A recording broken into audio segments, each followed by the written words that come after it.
Late one night in northern Taiwan, a 43-year-old mother pulled her grey sedan onto the shoulder of an empty highway, rolled down her window and waited in the dark. A few hours later, police would find her dead in that same seat, with a bullet wound below her ear. But the strangest part was not that someone had killed her. It was that she seemed to have brought directions. Before she died, the woman picked up a folded sheet of paper from the console, tore it into tiny pieces, and threw them out the open window. Most of the scraps scattered across the pavement and disappeared under the car, but a few blew right back inside and landed in the driver's door pocket. And months later, those scraps would reveal that this murder was not what anyone thought it was. But before we get into tonight's first story, if you're a fan of the strange, dark and mysterious, delivered in story format, then you've come to the right place. Tonight you're going to hear 13 stories where one small detail changes everything. So subscribe if you want more stories like this, and tell me in the comments where you're listening from and what time it is there. Also, the like button has been acting way too comfortable lately. So tonight, while it's asleep, quietly move every mirror in its house just slightly off centre. Not enough for it to understand what changed, just enough that every room feels wrong. Okay, turn the lights down, settle in, and let's begin on a highway where a woman lowered her window for the person who came to kill her. On the night of October 13th, 2008, Mei Lin left the apartment she shared with her ex-husband and their 3 children in New Taipei City. It was just before 9 in the evening, and she told her family she had to meet someone about money. That was not unusual.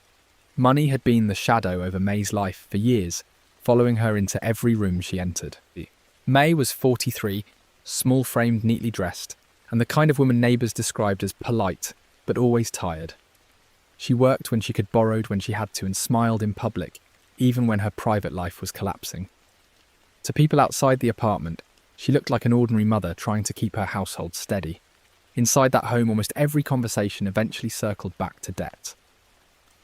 Years earlier, Mei and her husband Daniel had divorced on paper, but they never truly separated.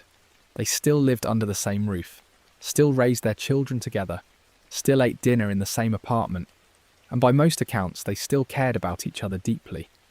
The divorce had less to do with love ending, and more to do with Mei's finances becoming too dangerous to share. By 2008, Mei owed money almost everywhere. She owed banks, she owed relatives, she owed friends who had stopped answering her calls, she owed a pawn shop owner, and several private lenders, some of whom were not the kind of people who sent polite reminders in the mail. Altogether, the debt was close to $500,000 American dollars. So when Mei told Daniel that night she had to drive across the city to meet a pawn shop owner and discuss a repayment plan, it sounded believable. It was exactly the kind of errand she might have to make. Daniel did not argue with her.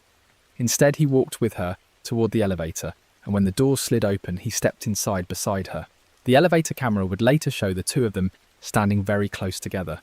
Daniel leaned in and kissed Mei for several long seconds, then wrapped his arms around her and held her until the doors opened on the ground floor. To anyone watching without context, it might have looked tender, but later to police it would feel less like affection and more like goodbye. Mei walked out of the apartment building and crossed to her grey sedan. She got in, started the engine, and drove away into the city lights. Daniel went back upstairs. According to him, he believed Mei was heading to a serious but ordinary meeting about money. And for a little while that was exactly what everyone else would believe too. At around 9:30 that night, Daniel said his phone rang. It was Mei.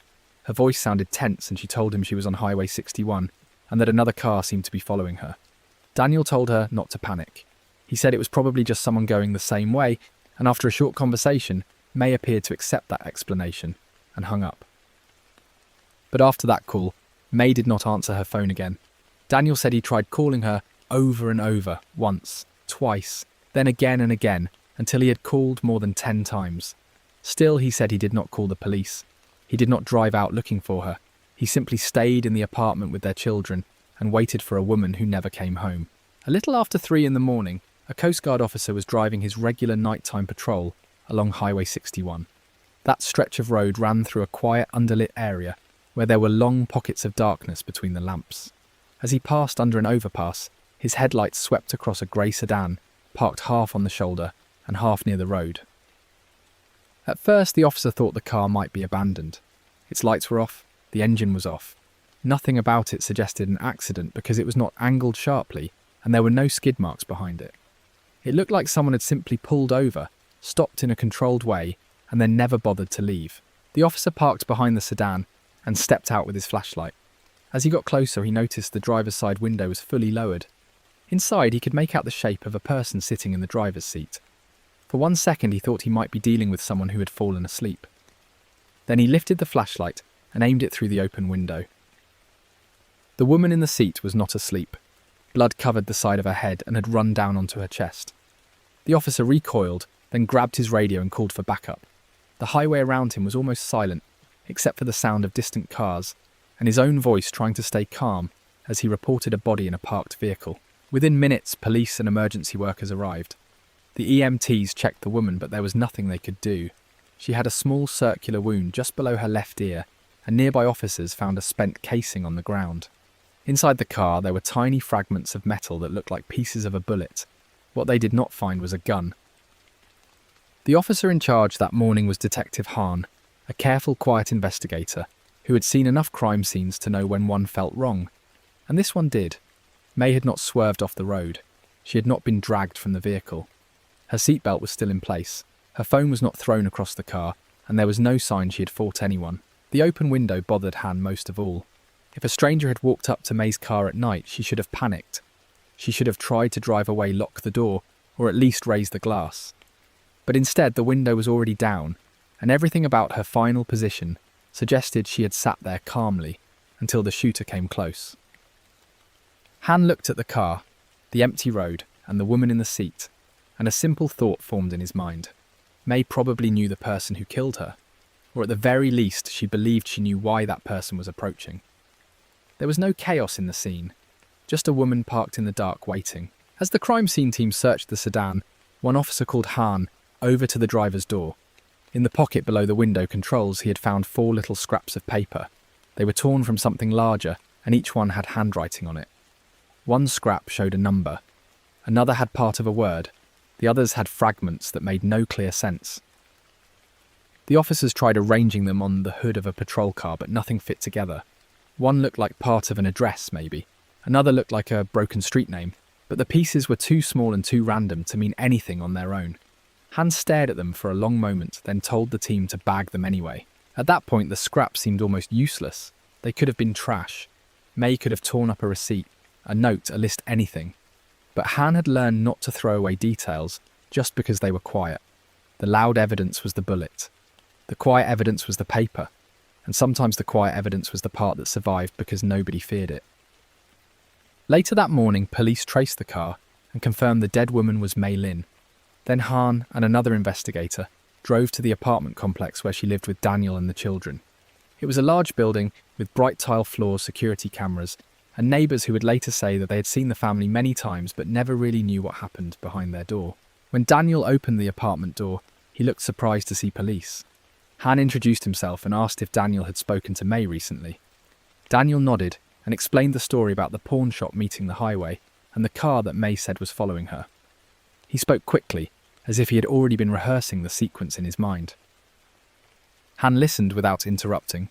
Then he gently told Daniel that May had been found dead in her car early that morning. Daniel's face changed. His eyes widened. His hands began to shake, and for a moment he looked like a man whose body had forgotten how to stand. He whispered, "No. No, that can't be right." It was a believable reaction, maybe even a real one, but Han could not get past the rest of Daniel's story. If May had called saying she was being followed and then stopped answering, why had Daniel done nothing except call her phone? This was the mother of his children. Even if they were divorced, they still lived together. That kind of silence should have terrified him. Han asked Daniel for the name of the pawn shop owner May was supposed to meet. Daniel gave it to him.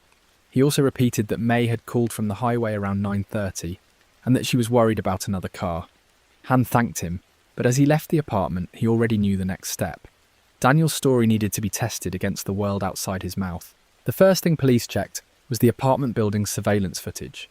The elevator camera confirmed that May left at about 8:45, exactly when Daniel said she did.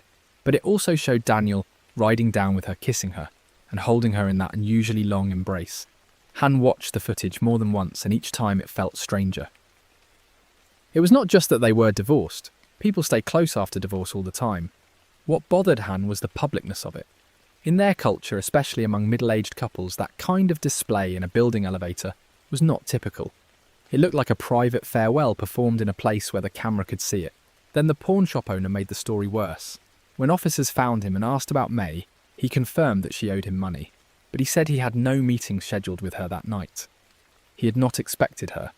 He had not asked her to drive across the city. As far as he knew, May had invented the entire reason for leaving home. Police then pulled highway camera footage from the area around the time Daniel claimed May called him about being followed. The cameras did not capture the exact murder location, but they did show May's sedan travelling along Highway 61. And in the footage, there was no car following closely behind her. No obvious tail. No vehicle matching the fear Daniel described. That left Han with an uncomfortable possibility. Maybe May had never called Daniel about a car following her. Maybe Daniel had made that part up because he needed police to believe a dangerous stranger was already on the road with her. And if that was true, then Daniel was not just a grieving ex-husband. He was shaping the investigation. The problem was Daniel's alibi. Police checked the building cameras and his phone location data, and both placed him inside the apartment after May left. There was no evidence he drove to Highway 61. No footage of him leaving. No phone pings near the murder site. Han could suspect him all he wanted, but Daniel had not been the person who pulled the trigger. That did not clear him. It only changed the shape of the crime. If Daniel was involved, then someone else had done the shooting. And that brought Han back to the open window. Why would May calmly stop on a dark highway and sit there with the glass down for a hired killer? A stranger should have scared her, unless the shooter was not a stranger at all. For the next several months, Han and his team worked through May's life one name at a time. They called friends, relatives, lenders, former co-workers, and anyone stored in her phone. Every interview added to the same portrait. May was desperate, and everyone knew it. Her debts were not a rumour. They were the centre of her life. Some people said she had borrowed small amounts and paid them back late. Others said she had begged for larger loans and then disappeared when repayment came due. A few hinted that she had borrowed from men who did not handle debt through courts. But no matter how many people Han spoke with, none of them felt like the shooter. The circle widened, but the centre stayed empty. Then investigators interviewed May's older brother Victor. He worked in an office high above the city, the kind of place with polished floors, a large desk and shelves arranged to make the person sitting there look successful. Victor admitted May owed money. He admitted the family had been under pressure, but at first he gave the same tired answers everyone else had given. While Victor talked, Han's eyes drifted around the office. It was not that he was ignoring him. He was listening, but he was also scanning, because sometimes people kept their most important mistakes in plain sight. Behind Victor's desk, tucked between two books on a shelf, Han noticed the edge of a piece of paper sticking out just slightly. The handwriting on that exposed edge made him stop. He had seen it before, but not as a full sentence. He had seen it on 4 scraps of paper found inside May's driver's door. Han walked behind the desk without saying much, and pulled the sheet from the shelf. Victor stopped talking. The room went quiet. Han looked down at the page, and his heart began to beat harder. It was not a letter. It was not a receipt. It was a set of directions. Street names turns landmarks numbers, and a final location near the dark section of Highway 61 where May had been shot. And there on the page were the exact fragments from the scraps found in her car. The number on one scrap matched part of the route. The broken words matched pieces of street names. The scraps that had seemed meaningless were not meaningless at all. They were torn pieces of a map written by hand. May had ripped up her own directions, thrown them out the window, and believed she had gotten rid of them. For a moment, Han thought Victor might be the mastermind. After all, the complete directions were in his office. But the deeper police dug, the stranger the case became. Victor had not written those directions for himself. They were part of a plan shared by more than one person, a plan that had been discussed weeks before May died. About 1 month before the shooting, 3 people met to talk about May's death. One was Daniel, her ex-husband. One was Victor, her brother. And the third person was the one police would eventually understand as the centre of the plan. At that meeting, they decided May would die on a quiet stretch of highway at night, in a place with few cameras and little traffic. None of them wanted to pull the trigger, so they arranged for another man to do it. Victor prepared directions so the shooter could find the exact spot. Daniel would help make sure May left the apartment at the right time, and May would drive herself to the place where the gunman would be waiting. That was why the road had looked so calm, because for May it was not an ambush. On the night of October 13th, after Daniel kissed May in the elevator, she walked to her car, knowing where she was going. Daniel returned upstairs and waited. Victor contacted the shooter and made sure he had the route. The shooter drove to the dark shoulder of Highway 61, pulled over and waited for May's grey sedan to appear. May drove through the city and onto the highway. She was not being followed in the way Daniel later described. She was following a set of instructions. When she reached the location, she pulled onto the shoulder, in a controlled stop turned off the engine, and rolled down the driver's window. Then she tore up the directions and threw them out, trying to erase the final visible thread of the plan. But those few pieces came back in through the window. May did not notice them. She sat there in the dark, perhaps listening to the air move through the car, perhaps thinking about her children, perhaps telling herself that what she was doing would solve everything. A short time later, the shooter got out of his own vehicle and walked toward her open window. May did not scream. She did not reach for the gear shift. She did not try to raise the glass. She simply stayed in the seat. The man came close enough to aim just below her left ear, then fired one shot. The sound cracked across the empty highway, and May collapsed where she sat. The shooter left quickly, and the road became quiet again. For a while, the case looked like murder. Then it looked like a murder arranged by a husband and a brother. But the final truth was darker than that. May herself had planned the killing. She had recently taken out a life insurance policy large enough to erase her debts and leave money behind for her family. In her mind, her death was supposed to be the last payment she could make. Police concluded that May had convinced Daniel and Victor to help her. The plan was not just to die. It was to make her death look like a homicide so the insurance company would pay. Daniel and Victor would receive a share of the money, the debts would be cleared, and May's children would have a life no longer shaped by collectors' shame and fear. But the plan failed in the one place May could not control. Investigators proved that her death had been arranged with her own participation, and the insurance company refused to pay. Daniel, Victor and the shooter were charged for their roles in the scheme, including assisting the staged killing and insurance fraud. They each received years in prison. In the end, the most haunting part was not the bullet or the highway.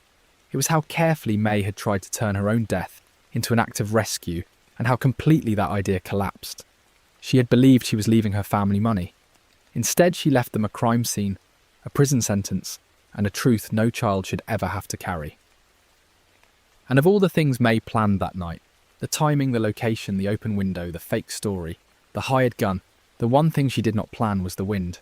It took a few torn scraps that were supposed to disappear into the dark and placed them back inside her car, waiting in the door pocket for someone to ask why a dead woman had needed directions to her own murder.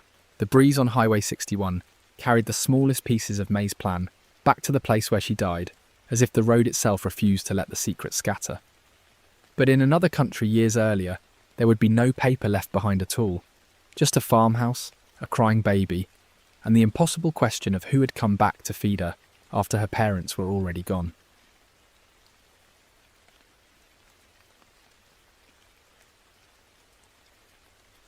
On a cold winter morning in rural New Zealand, a man named Len Hayes drove down a narrow farm road toward his daughter's house, expecting to find an ordinary explanation for why she had not answered the phone.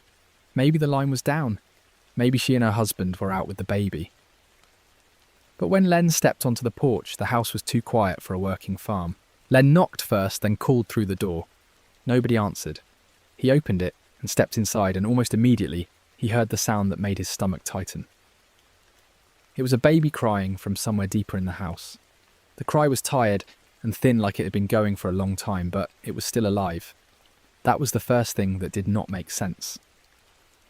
In June of 1970, Harold and Jeanette Crowley lived on a small dairy farm outside Pukekohe, a quiet rural settlement south of Auckland. Harold was 28, broad-shouldered, practical, and known as the kind of man who could fix a fence, repair a pump, and still be gentle enough to rock his daughter to sleep. Jeanette was 29, quieter than Harold, but steady and capable. Their daughter Rosie was just 18 months old. She had a high chair in the kitchen toys in the sitting room, and a little cot where Jeanette put her down each night. To outsiders, the Crowleys looked like a young family doing exactly what young farming families did. They worked too hard, slept too little, and built their life around animals, weather, and a child who needed them every hour. The farm was isolated enough that neighbours did not casually wander in, but not so remote that people disappeared without being noticed. If Harold missed a delivery, someone would ask why. If Jeanette did not call her father back, Len would notice, and by the morning he drove out there, he had already begun to feel that ordinary explanations were running out. Len moved through this house, calling his daughter's name. "Jeanette," he said, then louder. Harold still nothing. The kitchen looked wrong. There were dishes that should have been washed, things left where Jeanette would not normally leave them, and a faint stale smell in the air. It did not look like a family had packed up and gone somewhere. It looked like they had stopped in the middle of life. Then Len found Rosie in her cot. She was alive but distressed, red-faced and exhausted.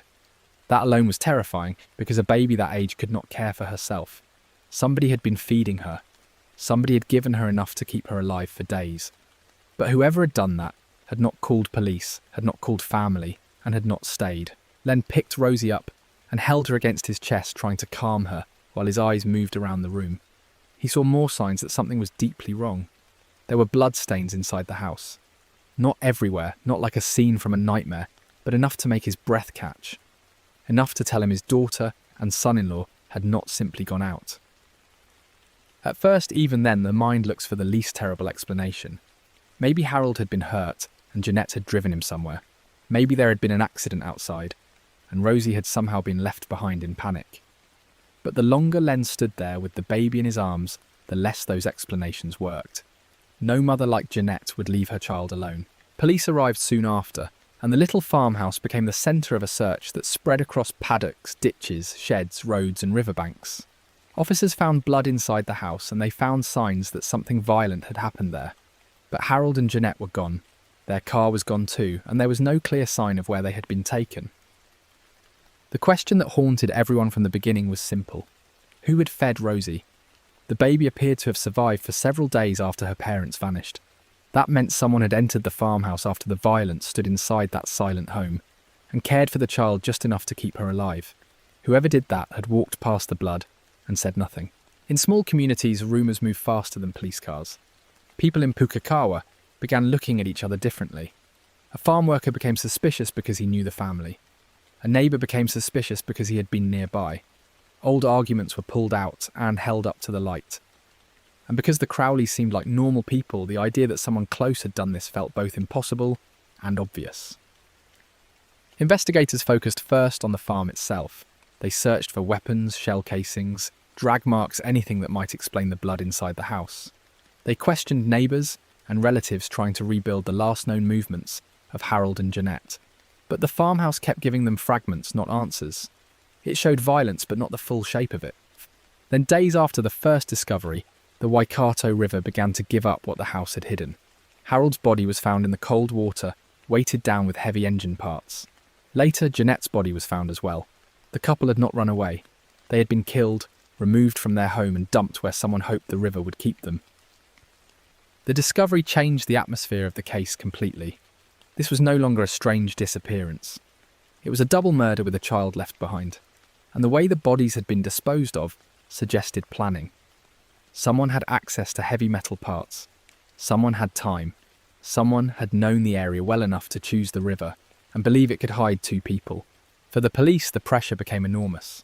A young couple was dead. A baby had been left crying in a farmhouse, and the entire country wanted to know who had done it. The investigation narrowed toward a local farmer named Alan Turner. He lived in the area, knew the landscape, and had connections that made him seem worth looking at. Before long, suspicion settled around him. Alan denied everything.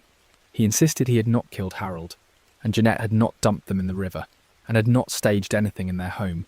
But detectives believed they had reasons to doubt him. The case was emotional, public, and ugly. And once police began building their theory, every detail around Alan seemed to get pulled toward the same conclusion. One of the biggest pieces of evidence was a shell casing. Police said it connected the shooting to a rifle owned by Alan. In a case with few direct witnesses, and a lot of fear that casing mattered enormously. It gave the story a hard object, something jurors could understand. Blood was in the house. Bodies were in the river. And here police said was the physical link. The trial was intense. Prosecutors painted Alan as the man who had killed the young couple, and tried to cover it by sinking them in the river.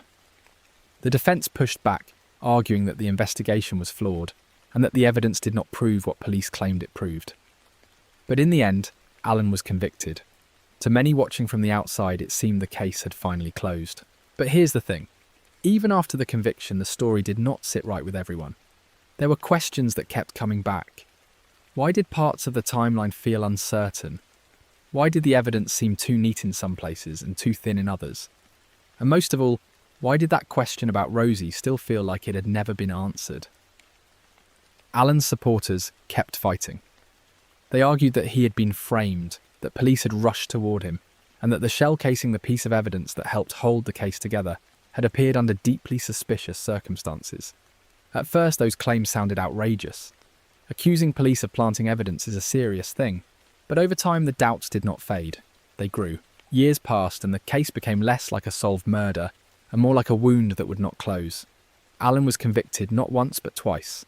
Each time the official version said he was guilty, each time his supporters said the same thing back. The evidence had been mishandled, the theory was wrong, and the real killer was still somewhere outside the courtroom. Eventually the pressure led to a formal review, and when investigators began looking closely at the shell casing, the entire case shifted. The casing did not behave like evidence naturally found where police said it had been found. It looked instead like something that had been placed there. Not discovered. Placed. And if that was true, then the central pillar of the prosecution was not just weak, it was contaminated. That revelation was devastating, because it meant the thing that helped convince people Alan had killed Harold and Jeanette may have been planted by police. The case that had been presented as justice now looked like one of the most serious miscarriages of justice in New Zealand history. Alan was eventually pardoned, and the murder convictions were wiped away. But the pardon did not bring Harold and Jeanette back, and it did not name the person who killed them. It only reopened the darkness. After all those years, after all the trials, after all the speeches about evidence and guilt, the most basic truth remained missing. Someone had walked into that farmhouse. Someone had killed two parents. Someone had returned or stayed long enough to keep their baby alive. Think about that for a second. In most murder cases, the killer wants distance from the scene. They want to leave, quickly erase evidence and never look back. But in this case, somebody seems to have been close enough to Rosie after the attack to feed her.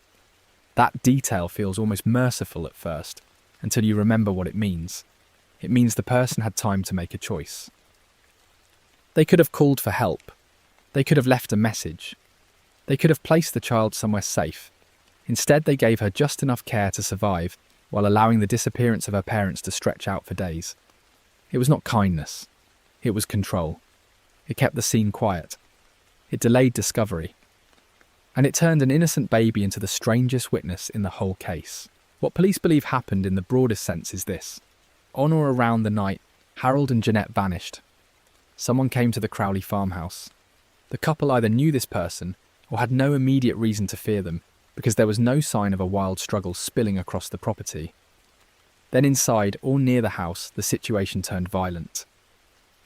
Harold and Jeanette were shot. Their bodies were removed from the home and taken away likely by someone familiar with rural equipment and the surrounding roads. Heavy engine parts were used to weigh them down before they were put into the Waikato River. The killer hoped the water would keep them there long enough for the trail to go cold. But Rosie was still in the house. She was too young to describe a face, too young to say a name, too young to explain who came in after the shots. So whoever remained in control of that scene fed her. Maybe once, maybe more than once. Enough that when Len finally found her, she was alive, crying in her cot, surrounded by the silence her parents had left behind. The official answer that once satisfied the courts eventually fell apart. Alan Turner walked free, pardoned, after years of insisting he had been wrongfully convicted. The planted shell casing became a symbol of how badly an investigation can go when pressure matters more than truth. But even after the pardon, no one was convicted of killing Harold and Jeanette. That is why the Crowley case still has such a cold grip on New Zealand memory. It is not only a story about murder, it is a story about a baby kept alive in a house where her parents were gone, a river used like a hiding place, and an investigation that may have created a false ending while the real one slipped away. And somewhere inside the first hours of that crime is the answer everyone still wants. Who had the calmness to deal with the bodies, the knowledge to weigh them down, and the nerve to return to that house? who stood near Rosie's cot while she cried, gave her food and then left her there again. That person may have been the last human being to see the Crowley family whole. The farmhouse is gone from that moment now. The river has kept moving. The people who searched those paddocks have grown old and some are no longer alive, but the image that remains is still painfully clear. A little girl in a cot alive because someone fed her alone, because that same person would not save her parents. In the end, the case leaves behind two kinds of silence. One belongs to Harold and Jeanette, whose voices were taken before they could tell anyone who came to their door. The other belongs to Rosie, who was there in the middle of it all, but was too young to speak. And between those two silences sits a small, high chair, in a quiet kitchen, waiting for the person who never came back. That lonely farmhouse held a sound no one in Pukekohe could forget, a child crying in a room where the adults had vanished. But some disappearances do not leave a sound behind at all. In the cold woods of Ontario, a father would turn his head for only a moment, and when he looked back, the space where his little boy had been standing would be empty.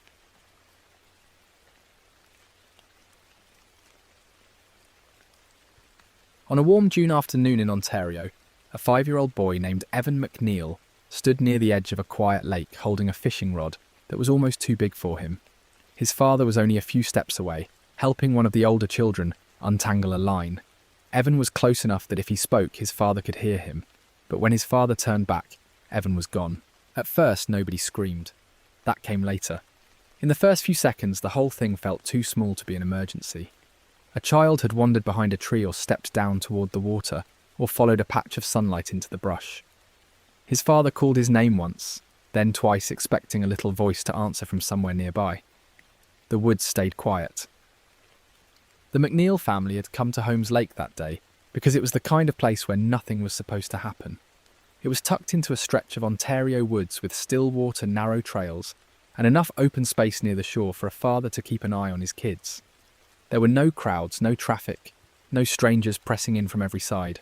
Just trees, bugs, water, and a family trying to spend an ordinary day outside. Evan was the youngest of the children, small for his age, with bright hair and a habit of drifting toward whatever caught his attention. A frog near the reeds, a lure flashing in the sun, a stick shaped like a sword. He was not a fearless child exactly, but he was curious, and in a place like that, curiosity could pull a child 2 steps away before anyone noticed. His father Paul had brought the children out for a simple fishing trip. He knew the area well enough to feel comfortable, and the weather was calm. The lake was flat, the trees barely moved, and the shoreline had that lazy summer stillness that makes adults relax. Paul did not think of the place as dangerous. He thought of it as a good place to let children be children for a few hours. The family spread out near the water. One child stood closer to the bank. Another fussed with tackle. Evan stayed near Paul, watching the older kids and trying to do what they were doing. For a while, everything was normal, in that uneventful way people forget to remember. Lines went into the water. Someone complained about bugs. Someone laughed when a hook caught in weeds. Then one of the lines snagged and Paul turned to help. It was a small problem the kind parents solve without thinking. He looked away from Evan long enough to step toward the older child and free the line. He did not walk far. He did not leave the area. He did not take his eyes off the youngest child for minutes. It was only a moment. When Paul turned back, Evan was not where he had been. The empty spot seemed almost impossible to process because it was too close. Paul looked toward the reeds, then behind a tree, then toward the narrow trail leading away from the water. He called Evan. His voice was calm the first time. Then he called again, louder. The older children stopped what they were doing. They looked around too confused, maybe even annoyed in the way siblings can be when a little kid causes trouble. One of them called Evan's name, then another. They expected him to pop out laughing, or come stumbling back with a bug in his hand. But there was no rustle, no giggle, no answer. Paul walked a quick circle around the spot where Evan had been standing. He checked behind the nearest trees. He stepped down toward the water and scanned the shallows. The lake was so still that if a child had fallen in, right there he believed he would see something. A ripple, a shoe, a hand breaking the surface. But the water gave him nothing. That was when the first real fear came in. Not panic yet, but a cold pressure behind the ribs. Paul told the other children to stay together, then began moving faster through the brush. He pushed branches aside and called Evan's name again and again. Each time the same silence came back. The kind of silence that makes a parent hear every bad possibility at once. For the first few minutes, Paul tried to stay logical.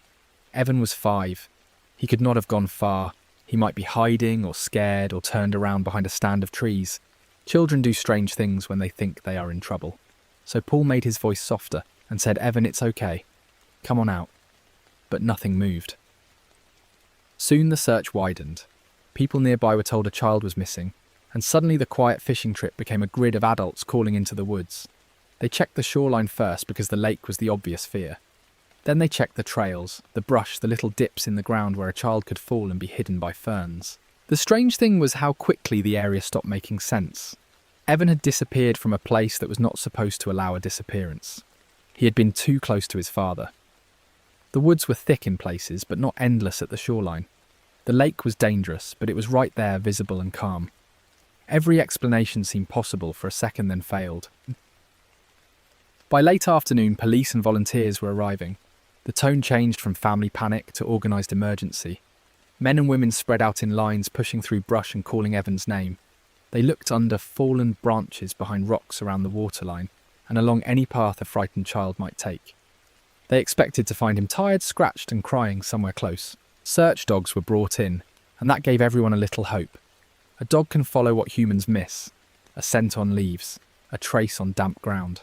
The handlers started near the spot where Evan had last been seen, giving the dogs time to work. Paul watched them with the desperate faith of a father who needed nature to have left behind some kind of clue. But the dogs did not take off into the woods the way everyone expected. They struggled, they circled. They seemed unable to lock onto a clear trail.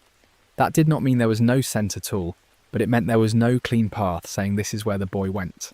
For the searchers, that was the first detail that felt not just frightening but wrong. Then divers entered the lake. If Evan had slipped into the water, they needed to know quickly. The divers worked the areas closest to shore, then pushed farther out, searching through cold, dim water, where visibility dropped, and every shape could look like something terrible. People waited on land, staring at the lake, as if the surface might finally confess. The lake did not confess. The divers found no body, no clothing, no small shoe caught in weeds, no sign that Evan had gone under in the obvious places. That should have been good news, and for a moment some people treated it that way. But it also removed the simplest explanation. If the lake had not taken him, then where had he gone? Night came, and with it came the kind of fear that changes every sound. Flashlights cut through the trees. Volunteers shouted until their voices broke. Insects buzzed in the dark. Somewhere far off, a branch cracked, and every head turned. Paul kept searching until people had to guide him, because no parent can accept that a child might be lying alone in the dark calling for help. Through the night and into the next day, the search grew larger. More volunteers came. Police checked roads. People searched cabins, outbuildings, drainage areas and deeper woods. The ground was examined for footprints, but nothing useful appeared.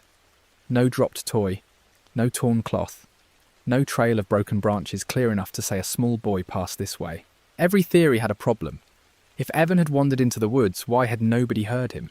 If he had fallen into the lake, why had the search not found him? If an animal had taken him, why was there no blood, no torn clothing, no sign of struggle? If a stranger had grabbed him, how had that happened so close to his family without a sound? That last possibility was the one people whispered about but did not want to say too loudly. A stranger, a person watching from the trees, a car on a nearby road, someone who saw a child step just far enough away and moved quickly. But the area did not offer a clear witness, a suspicious vehicle, or any hard evidence that a person had taken him. The days after Evan vanished became a blur of hope and exhaustion. Searchers returned again and again to places that had already been checked, because nobody wanted to believe a 5-year-old could vanish from a small area so completely. They walked the same trails. They scanned the same shore. They pushed through the same brush because somewhere in that repetition there had to be an answer. Paul replayed the moment constantly, the snagged line, his hand reaching down, his eyes moving away. Evan standing there, then not standing there. It is a cruel thing about disappearances like this. The mind turns 1 second into a room and forces the parent to live inside it forever, searching the corners for a detail that was missed. Investigators tried to keep the search grounded.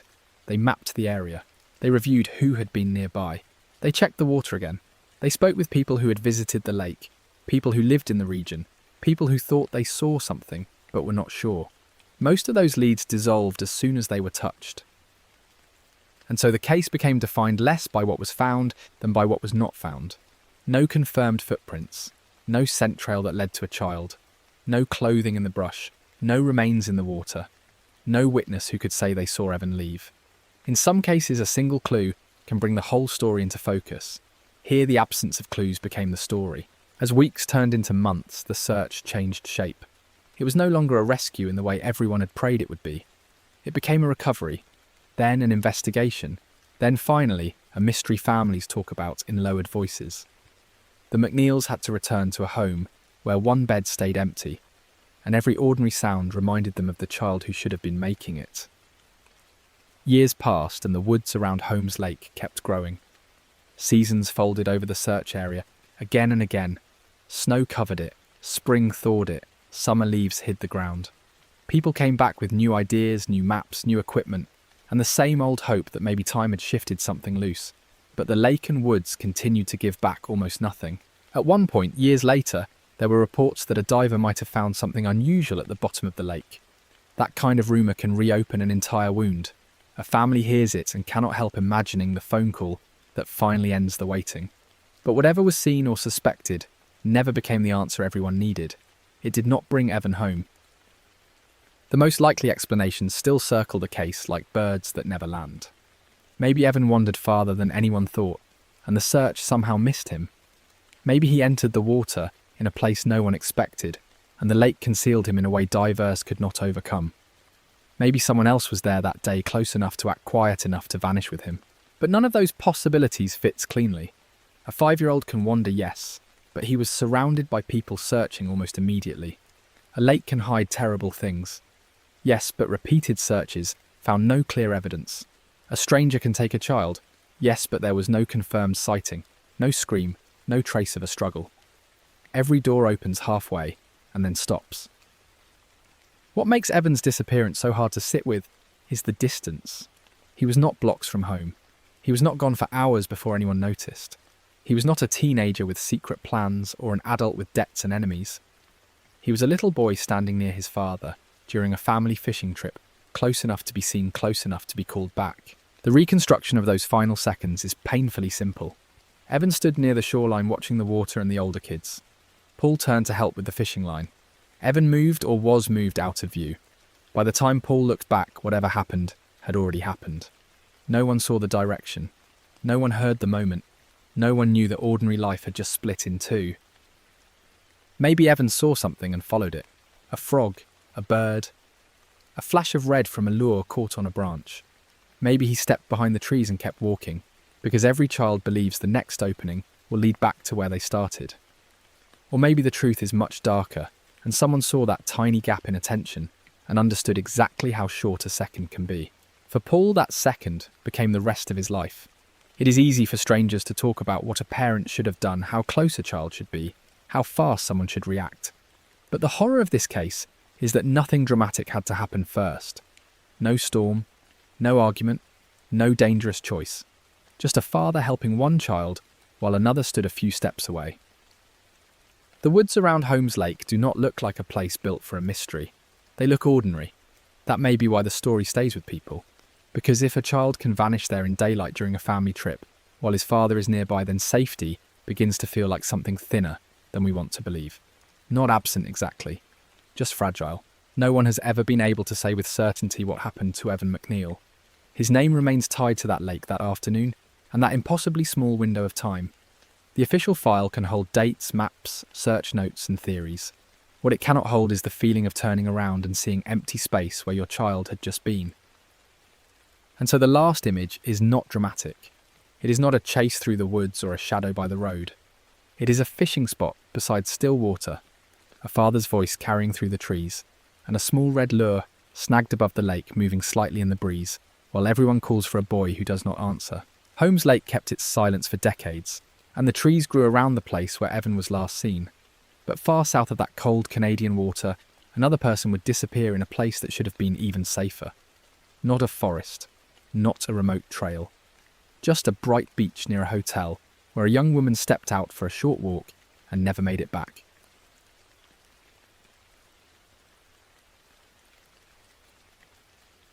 On a bright afternoon in Puerto Vallarta, a 23-year-old American traveller named Claire Mason stepped out of her hotel lobby and told her friends she was only going for a short walk.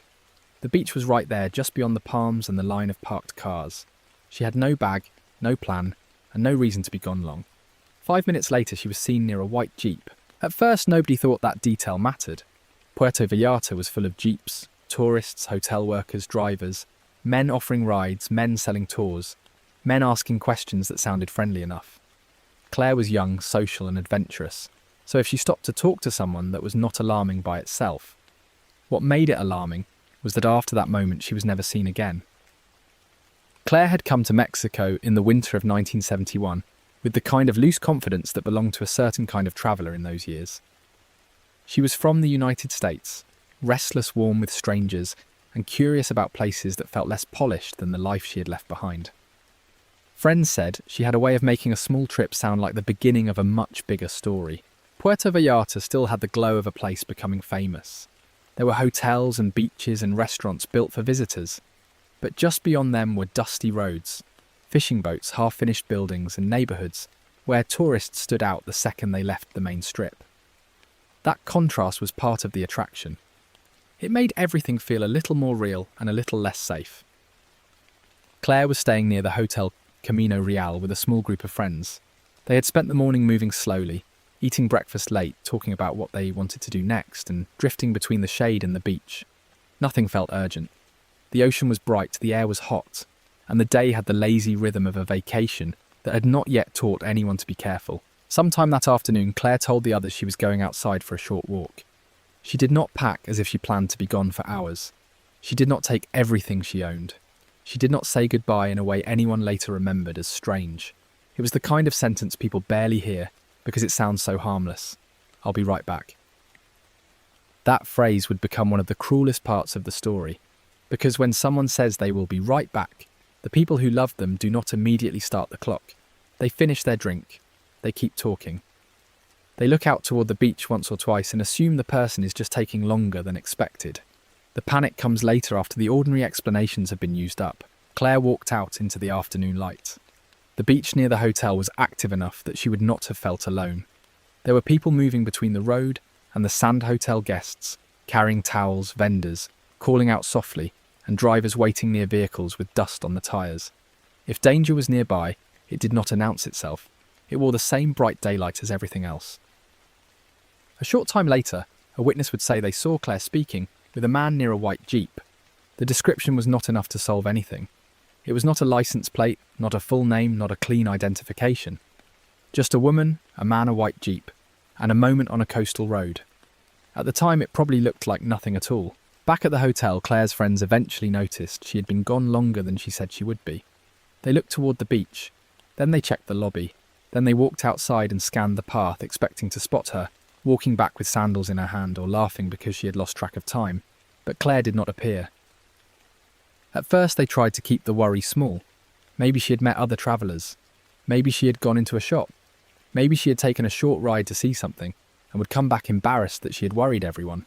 People on vacation can be careless with time, and Claire was the kind of person who might follow a conversation farther than she planned.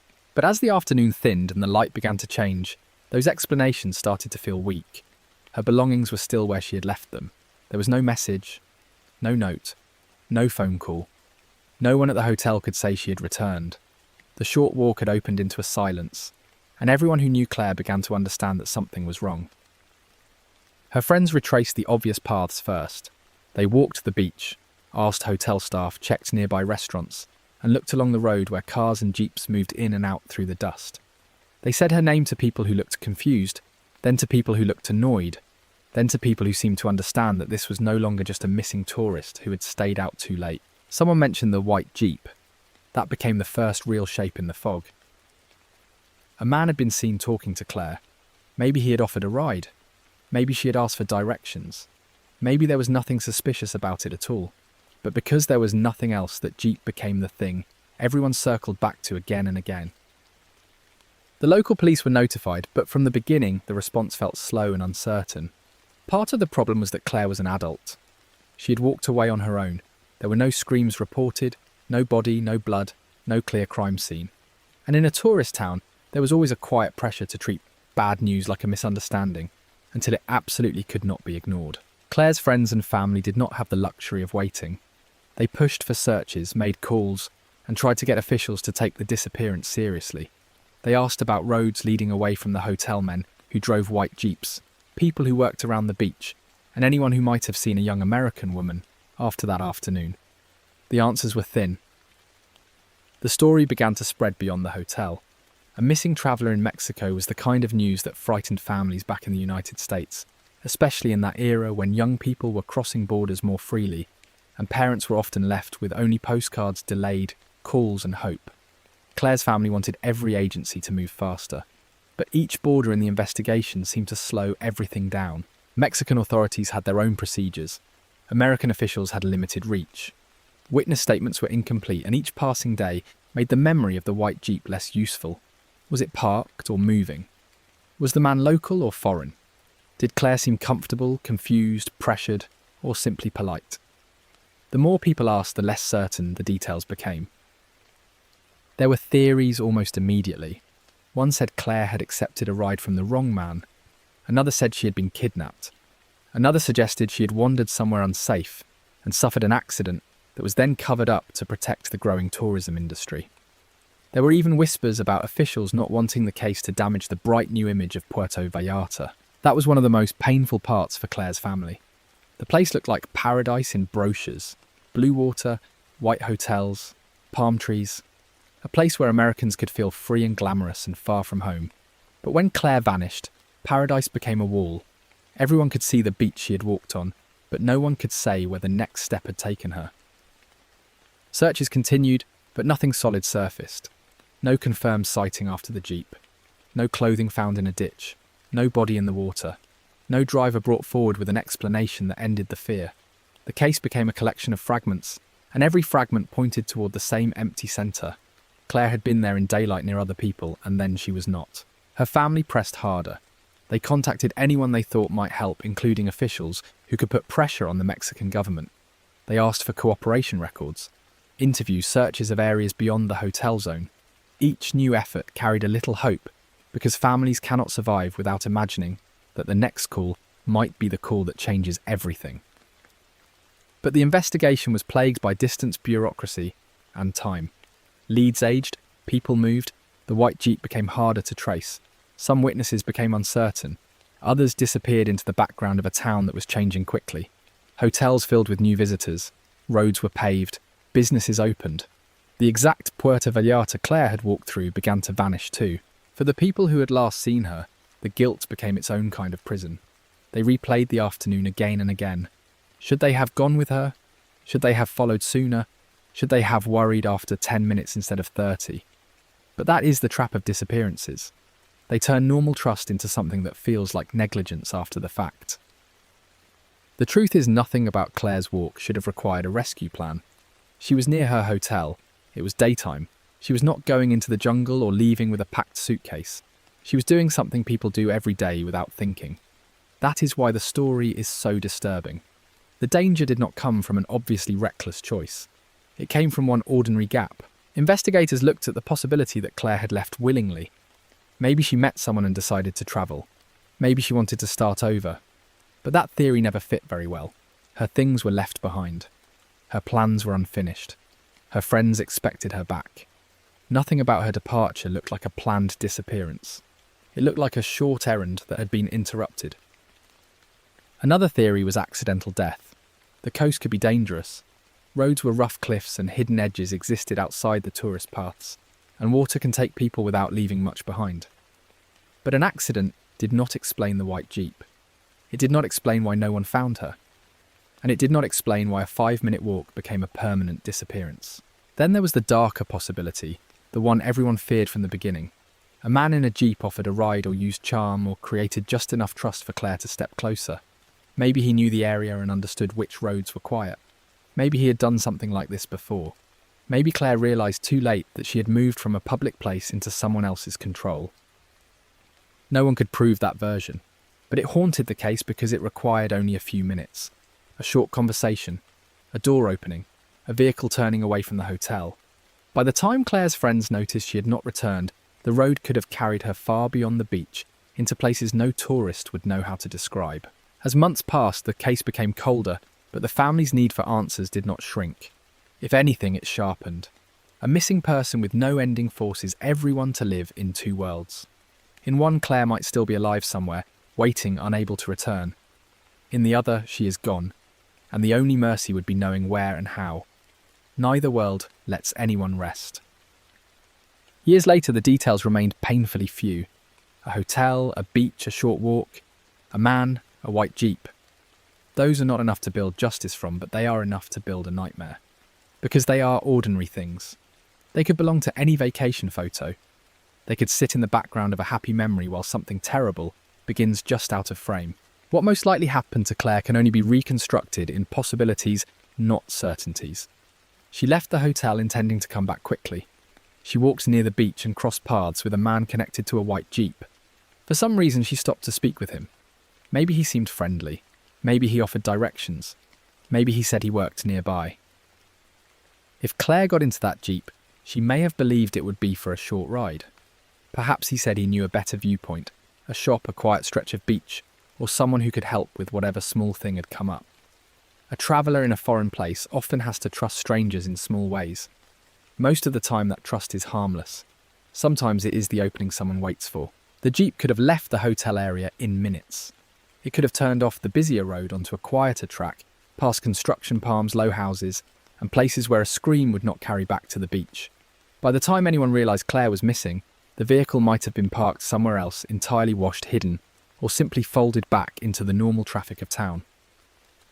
Or maybe she never got into the jeep. Maybe the conversation was only the last known moment, because it was the last moment anyone noticed. Maybe she walked on afterward and met danger somewhere else. That uncertainty is what makes the case so hard to close. The jeep is the strongest image, but even that image refuses to become an answer. Claire's disappearance remains one of those stories where the setting almost makes the horror worse. If she had vanished in a dark alley, people could file it away as danger behaving the way danger is supposed to behave. But she vanished in sunlight near a hotel, close to friends, in a place built to make visitors feel safe. The backdrop did not warn anyone. It smiled. For her family, the worst part was that Puerto Vallarta kept moving. Planes landed, guests checked in, people ordered drinks and walked the same sand where Claire had last been seen. The world does that after a disappearance. It continues with shocking ease, but for the people left behind, one ordinary afternoon never ends. It just repeats, always stopping at the white jeep. No one has ever been able to say with certainty what happened to Claire Mason after she left the hotel. No one has named the man in the jeep in a way that solved the case. No one has found the place where her walk ended. All that remains is a trail that starts in a lobby, crosses a strip of sunlit ground, and vanishes before it reaches a second scene. And so the final image is not a storm or a chase or a scream. It is a young woman stepping outside without her things because she expects to be gone only a few minutes. It is the bright flash of a white jeep on a dusty coastal road. And it is the terrible realization that sometimes a place can be full of people and still leave no witness who can save you. The beach near Claire's hotel kept its colour, its heat and its postcard calm, even after the road beside it became the last place anyone could place her. But water does not keep its secrets only in beautiful places. Across the ocean in a Japanese port clogged with black industrial sludge, a machine would suddenly stop working, and inside the steel pipeworkers would find something that never should have fit there.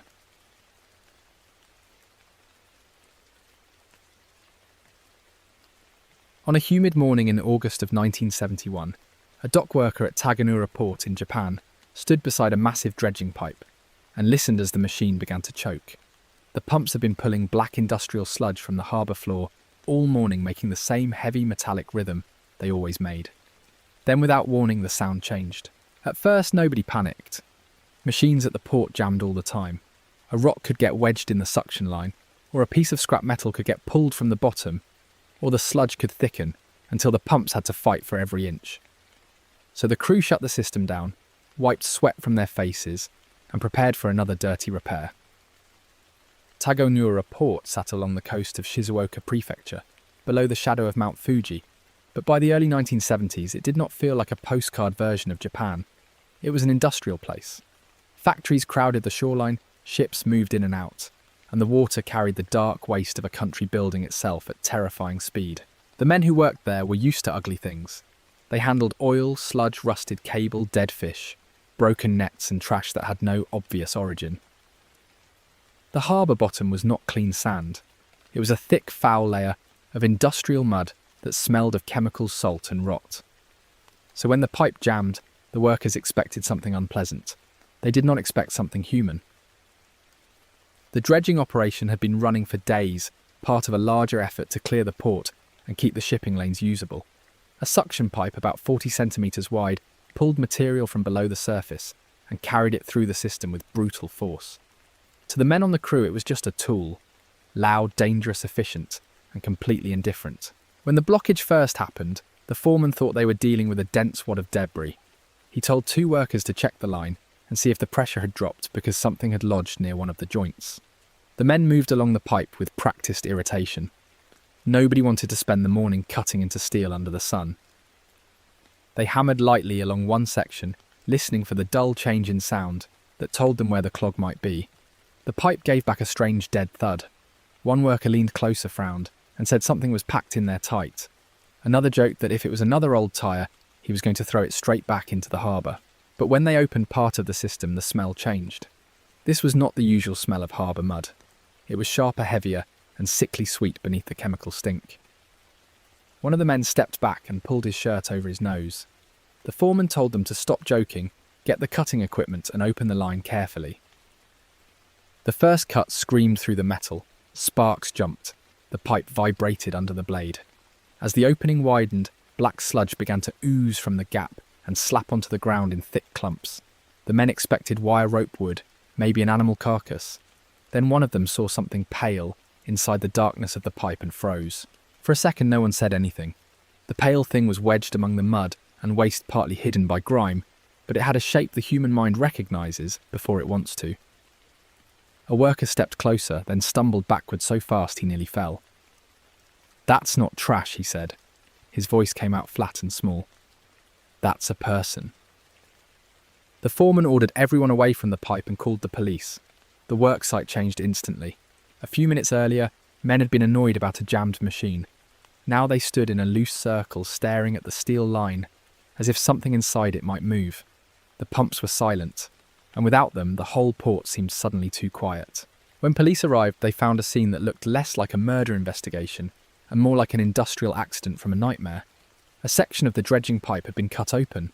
Black sludge was everywhere, and inside the pipe, trapped deep in the system, was the heavily decomposed body of a man. The body was in terrible condition, damaged by time water machinery and the violent pressure of the dredging equipment. He appeared to be an adult male, probably somewhere between 20 and 30 years old. He had no wallet, no work badge, no watch, no personal items of any kind. And perhaps strangest of all, he was wearing only underwear. That one detail bothered the investigators immediately. A man who accidentally fell into an industrial harbour would usually be dressed. A worker would have clothes, boots, maybe protective gear. A fisherman would have outerwear. A drunk man wandering near the water would still have pockets, keys, something. But this man had almost nothing that could tell police who he had been. The police had the body removed as carefully as they could, but identification was going to be difficult from the start. The remains were badly decomposed, and the machinery had made everything worse.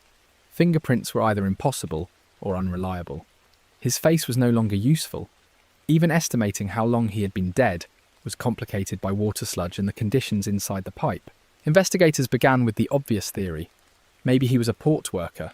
Tagonoura was busy, dangerous, and filled with men moving around heavy equipment near water. If someone had slipped, fallen into the harbour, and been pulled into the dredging line, then the case might be tragic but understandable. So police started checking local employers. They asked dredging companies, factory managers, dock supervisors and subcontractors whether anyone was missing. They checked worker rosters. They asked about men who had stopped showing up. Men who had no family nearby, men who might have been hired casually and forgotten quickly. But no report matched the body in the pipe. No missing worker fit cleanly. That made the accident theory harder to accept. Not impossible, but harder. Because ports do lose men. Families call. Employers file reports. Someone asks why a lunch pail is still in a locker, or why wages have gone unclaimed. But in this case, the dead man seemed to have entered the pipe without leaving an absence anyone could clearly name. The next theory was that he had been a stranger to the port. Maybe he had drowned somewhere else and drifted into the harbour before the dredging equipment pulled him in. That might explain why nobody at Tagonoura recognised him. But the more investigators studied the mechanics of the system, the more they struggled with how neatly that explanation could work. The suction pipe did not simply collect anything from anywhere. It pulled from specific areas under specific conditions. A body floating freely on the surface would not necessarily be drawn deep into the machinery. A body on the harbour bottom might, but then police had to ask how he got there, why he had no clothes and why no one had reported him missing. Some officers wondered if the man had been dead before he entered the water. The lack of clothing made that darker possibility difficult to ignore.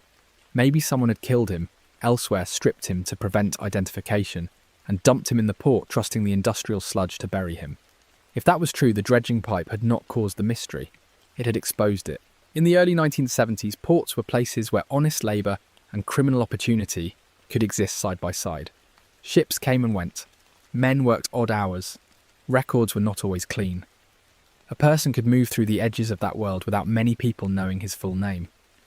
So it did not take long for whispers of organised crime to attach themselves to the case. Some people said it looked like a Yakuza disposal gone wrong. Someone had been killed, stripped and dumped only for the harbour machinery to bring him back in the most grotesque way possible. Others said no, this was probably a workplace death. Someone had hidden a young labourer swallowed by a black company that cared more about contracts than human life. The problem was that both theories sounded possible, and neither had enough evidence. There were no bindings reported that could prove execution, no identified workplace that could prove a cover-up, no missing person who could be placed at the port, no confession, no witness who remembered seeing a half-dressed man near the water before dawn. And then there was the physical puzzle. The pipe was only about 40 centimetres wide. A full-grown man could fit inside it under the right terrible circumstances, but not easily, and certainly not in any normal way. The machinery had tremendous suction, but investigators still had to consider angles, access points, water depth, and the condition of the body when it entered. If the man had been alive when the suction took him, the death would have been horrifying and sudden. He would have been pulled into darkness, into pressure, into a space too narrow to fight. But if he had been dead already, then the pipe was only the final chamber, a metal throat that carried his body from hidden water into public view. Workers were questioned again. Had anyone seen strangers near the dredging area? Had any supervisor acted nervous before the body was found? Had the pipe jammed earlier and been ignored? Most of the answers were ordinary. Men had seen sludge ships, cranes shift changes, and the usual movements of a busy port. No one remembered the detail that solved everything. Police checked nearby communities for missing young men. They searched through reports from Fuji City and the surrounding region. They looked for people in their 20s who had vanished, men with no stable job, men who might not be immediately missed, men who had trouble with gangs or debts. Again, nothing fit tightly enough to give the body a name. That may be the saddest part of the Tagonoura case. Before it is a mystery about a pipe, it is a mystery about a person. Somewhere a young man had a face, a voice, habits. Maybe a family, maybe friends who knew the way he laughed. But by the time the harbour gave him back, all of that had been stripped away. He was no longer a son or brother or co-worker in the file. He was an unidentified male, and meanie. The port returned to work because ports always return to work. Machines were repaired. Sludge was cleared. Ships needed water deep enough to move through. Men clocked in again and walked past the place where the pipe had been opened. But after that day, the sound of the pumps was not just machinery anymore. It was a reminder of what had been inside. For the workers who found him, the moment stayed with them. Not because they had seen death. Men in industrial places know danger exists. It stayed with them because the body had been hidden inside something they used every day. A tool they touched, cursed at, repaired, and trusted had been carrying a secret through its own dark interior. Investigators never found the clean answer. The man was not identified. No employer came forward with the missing name. No gang connection was proved. No family arrived with certainty. The body in the pipe became one of those cases that survives because of the impossibility of its image. A steel line, a jammed pump, a young man where no young man should be. Still, the likely reconstructions, each begin in darkness. In one version, the man is near the water, perhaps drunk, perhaps working, perhaps running from something, and he falls into the harbour without anyone seeing. His body sinks, drifts, and is eventually pulled into the dredging system, where the machinery turns a private death into a public discovery. In another version, he is already dead before he reaches the port. Someone strips him, removes anything that can identify him, and drops him into the industrial water because the harbour seems like a perfect place to make a person disappear. The sludge is deep, the machinery is violent. The water is dirty enough to erase almost anything. And in the darkest version, the port itself is part of the story. A young labourer dies in an accident. No company wants attached to its name. His body is moved hidden or allowed to vanish into the system because the work must continue. Then the system rebels in the only way a machine can. It jams stops and forces everyone to look. None of those versions can be proved. That is why the case remains so unsettling. It gives the listener a body, a location, a mechanism, and almost nothing else. The usual questions are all there, but every answer slips away. Who was he? How did he get inside? Was he alive when the pipe took him? Did someone know his name and choose not to say it? The mystery of Tagonoura Port is not loud. There is no dramatic chase, no courtroom confession, no final witness stepping forward after decades. Its horror is mechanical and quiet. It is the thought of a human being reduced to a blockage in a machine, discovered only because the machinery could not keep swallowing what it had been given. By the end, the body was removed, the pipe was cleaned, and the port continued to breathe smoke salt and chemical air. But somewhere in the record, the young man remained suspended between accident and murder, between worker and stranger, between a life someone knew and a death nobody could explain. The machine stopped once, then the world started again. And the last image is still the opened pipe lying on the ground, rusted at the edges, black sludge dripping from the cut. Around it, workers in stained clothes stand with their hands over their mouths, staring into a hollow space where a man without a name had been carried through the dark by still water and silence. The pipe at Tagonoura turned a nameless man into an obstruction, something the machine had to cough up before work could continue. But in another country, inside cleaner rooms, and behind a far more polished life, death would not arrive through rust and sludge. It would be arranged by a man whose hands were trusted to heal, and whose reputation made him almost impossible to suspect.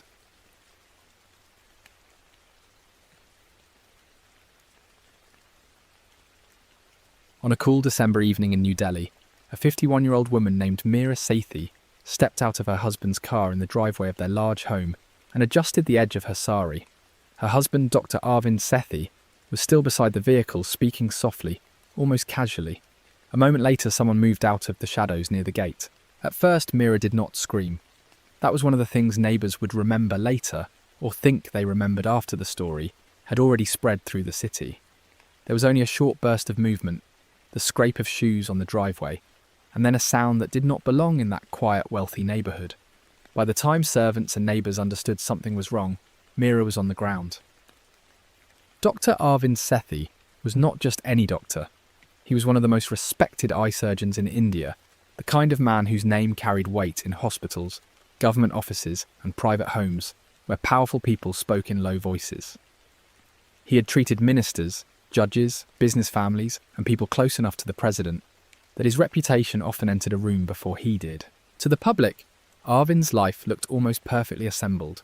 He had a prestigious practice, a graceful home, and a wife who belonged beside him in society, photographs and formal dinners. Meera was polished, observant, and careful with appearances. She understood that in their world, a marriage did not need to be warm to look proper. It only had to remain intact. Their house sat in a part of New Delhi where the streets were calmer. The gardens were clipped and the gates made every home feel slightly removed from the city outside. Drivers waited near cars. Servants moved quietly through hallways. Guests arrived for tea and left with compliments. From the outside, the Sethi home looked like a place where disorder would be noticed immediately. But inside the marriage, something had been wrong for years. Arvind spent long hours at the hospital and at his private clinic. Meera knew his routines too well to believe every late night had a medical explanation. There were phone calls that ended when she entered the room, errands that took too long, and social events where people looked away just a little too quickly. The name that kept returning was Kavita. She was younger than Meera, stylish, confident, and connected to Arvind. In a way people described carefully, if they were speaking in public, and bluntly, if they were not. Some said she was his assistant. Some said she was his companion. Others said everyone in their circle knew exactly what she was, even if no one said it in front of Mira. Mira knew enough. She may not have known every place they met, or every lie Arvind told, but she understood the shape of the betrayal. And for a long time she endured it, in the way some women in powerful families endure public humiliation. Not because it does not hurt, but because leaving can be more dangerous, more scandalous, and more complicated than staying. Arvind, however, had begun to see Mira not as a wife, but as an obstacle. Divorce would be messy. It would damage his reputation, expose his affair, and risk turning a respected surgeon into gossip. He wanted a different life with Kavita, but he wanted that life without losing the status he had spent decades building. That was the problem he believed he needed to solve. In the months before Mira died, people later recalled small changes around Arvind. He was sharper with household staff. He seemed distracted at gatherings. He made calls from rooms where no one else was allowed to stand too close. None of it was enough to sound like evidence at the time.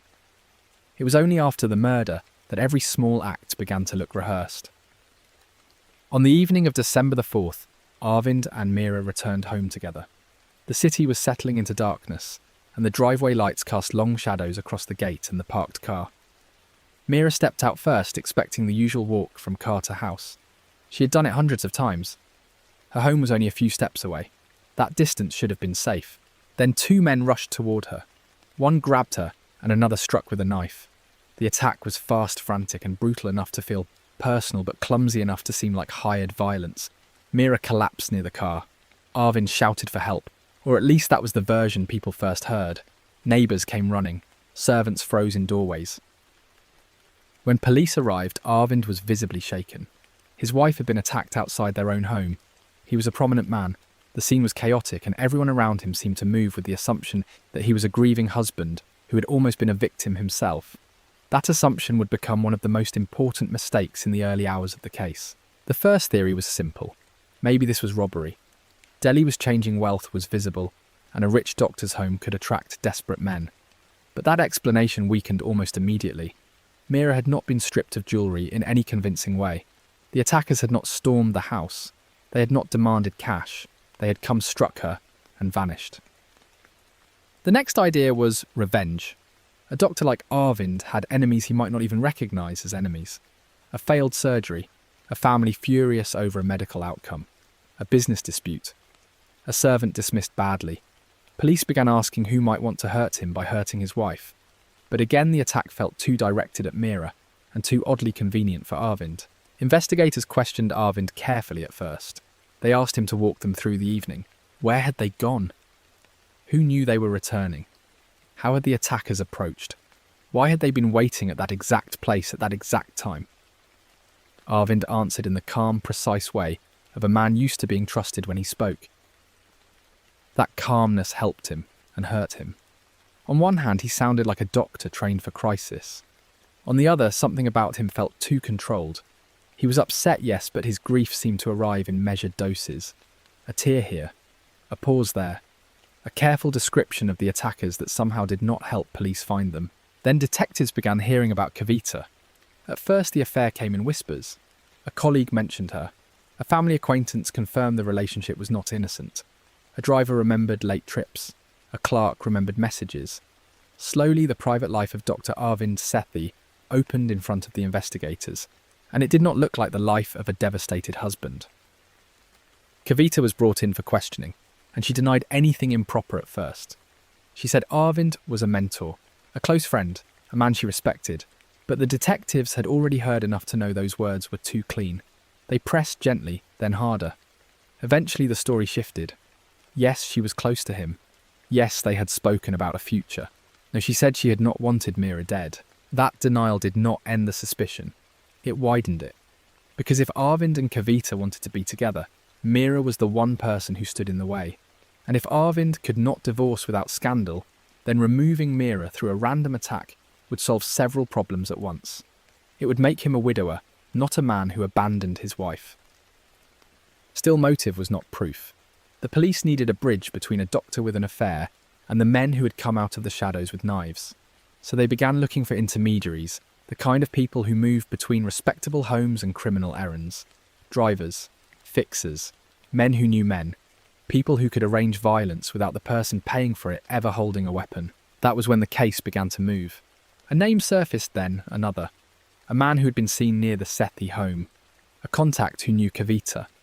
A person who had suddenly spent money he did not usually have. Each lead alone was weak, but together they formed a chain. And at one end of that chain was the doctor. One suspect tried to distance himself by saying he had only passed messages. Another claimed he did not know murder was planned.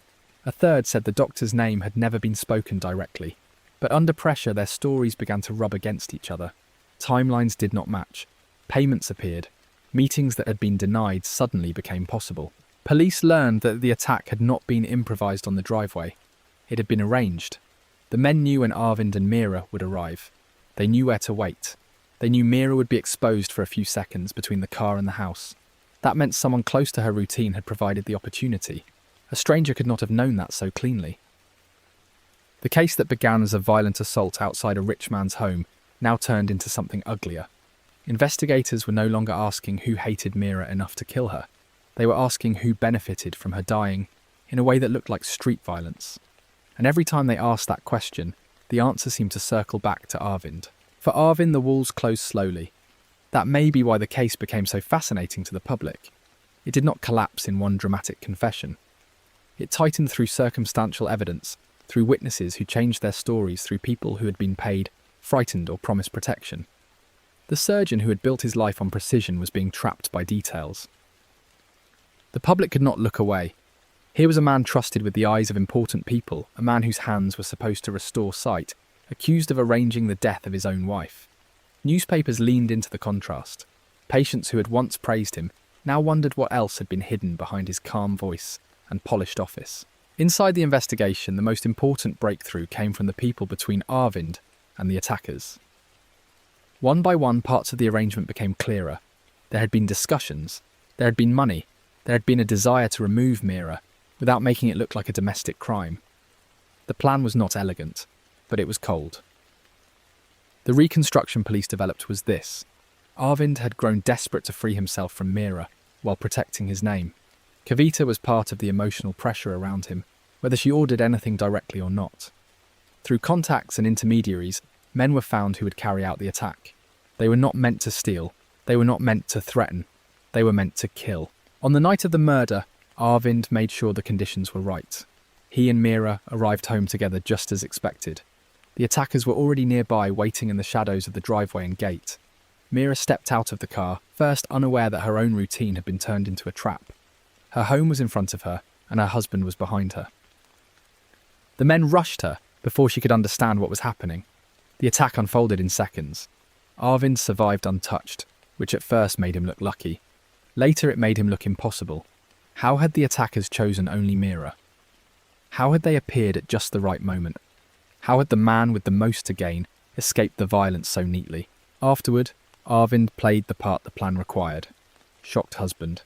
Respected doctor. Man of status suddenly visited by random brutality. He did not need to explain everything because people explained it for him. They looked at his title, his house, his connections, and instinctively placed him on the side of the victim. That may have been the most valuable part of his plan. But a reputation can only protect a person until the evidence begins speaking in a different voice. The intermediaries weakened. The affair became public. The payments and meetings became harder to dismiss. Witnesses who were supposed to stay quiet became frightened of carrying the whole thing alone.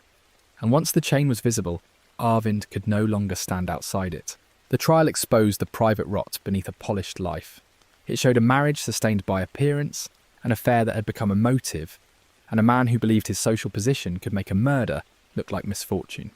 The courtroom heard about secret relationships, hired attackers, and the cold calculation behind a killing that had first looked like chaos. For the people who had known Mira, the trial was painful in a different way. It forced them to understand that she had not been killed by some random darkness passing through the neighbourhood. She had been killed because someone inside her own life wanted her removed. The driveway where she died was not dangerous by nature. It became dangerous because her routine was known, was Arvind and others connected to the conspiracy were ultimately convicted. The case became remembered not just as a murder, but as an example of how circumstantial evidence, witness testimony, and the slow unravelling of a conspiracy can expose a crime designed to hide behind status. The doctor's name, once spoken with respect, became tied to betrayal. What makes the story linger is not only that a husband arranged his wife's death. Sadly, that kind of betrayal appears in many crime files. What makes this one so cold is the contrast between public trust and private intent. Arvind spent his life asking people to lie still while he worked near their eyes, the most vulnerable part of the body, and they trusted him because his hands were steady. But steadiness is not morality. Precision is not kindness. A man can be brilliant in a clinic and hollow in his own home. Arvind understood anatomy, pain recovery, and fear. He understood how fragile a person becomes when they believe they are safe. And according to the case built against him, he used that understanding not to heal, but to arrange the moment Meera would have no chance. The last walk of Meera Sethi was only a few steps long, from the car door to the house, from the driveway to the entrance, from the life she knew however imperfect to the trap built around her. She did not step into a dark alley or a stranger's car. She stepped toward her own front door with her husband beside her. That is the part that strips away the comfort of the setting. The garden, the gate, the polished car, the respected name on the mailbox, none of it protected her. The danger had already been invited in through phone calls, meetings, money and silence. By the time the men appeared from the shadows, the real violence had been planned long before. In the end, the image that remains is not the courtroom or the newspaper headlines. It is a pair of surgical gloves resting in a clean office, folded beside a stack of money no one is supposed to ask about. One object belongs to healing, the other belongs to motive, and between them is the life of a woman who learned too late that prestige can be one of the easiest places for cruelty to hide. The Sethi home looked untouched after the blood was washed from the driveway, and the doctor's clinic still had its bright lamps, polished instruments and white walls. But secrets do not only hide in powerful homes. Sometimes they are packed carefully into something ordinary, closed with a latch, and left in the snow for a stranger to find.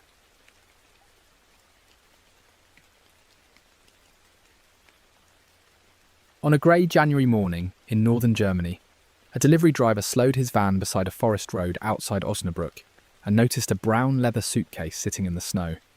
It was upright, clean enough to look expensive, and placed just far enough from the road that it did not seem to have fallen from a car. For a few seconds he thought someone had lost their luggage. The driver pulled over because the suitcase bothered him. It was too nice to ignore and too strange to touch without thinking. Snow had gathered along the handle, but the latch was not buried, which meant it had not been there very long. He looked up and down the quiet road, expecting to see a stranded traveller or fresh footprints. There was nobody. The woman inside that suitcase was named Lena Hoffman. She was 25 years old, worked in a small insurance office, and lived in a tidy apartment where everything had a place. Her neighbours described her as quiet, almost careful, the kind of person who nodded in the hallway and never made trouble. To them, Lena seemed like a woman whose life could be understood in one glance. But that was only the daytime version of Lena. In the office, she wore modest skirts, kept her desk clean, and spoke softly to clients who came in with forms and questions. She brought lunch from home, paid her rent on time, and did not invite co-workers too far to her private life. If someone asked about her evenings, she usually smiled and said she had been tired.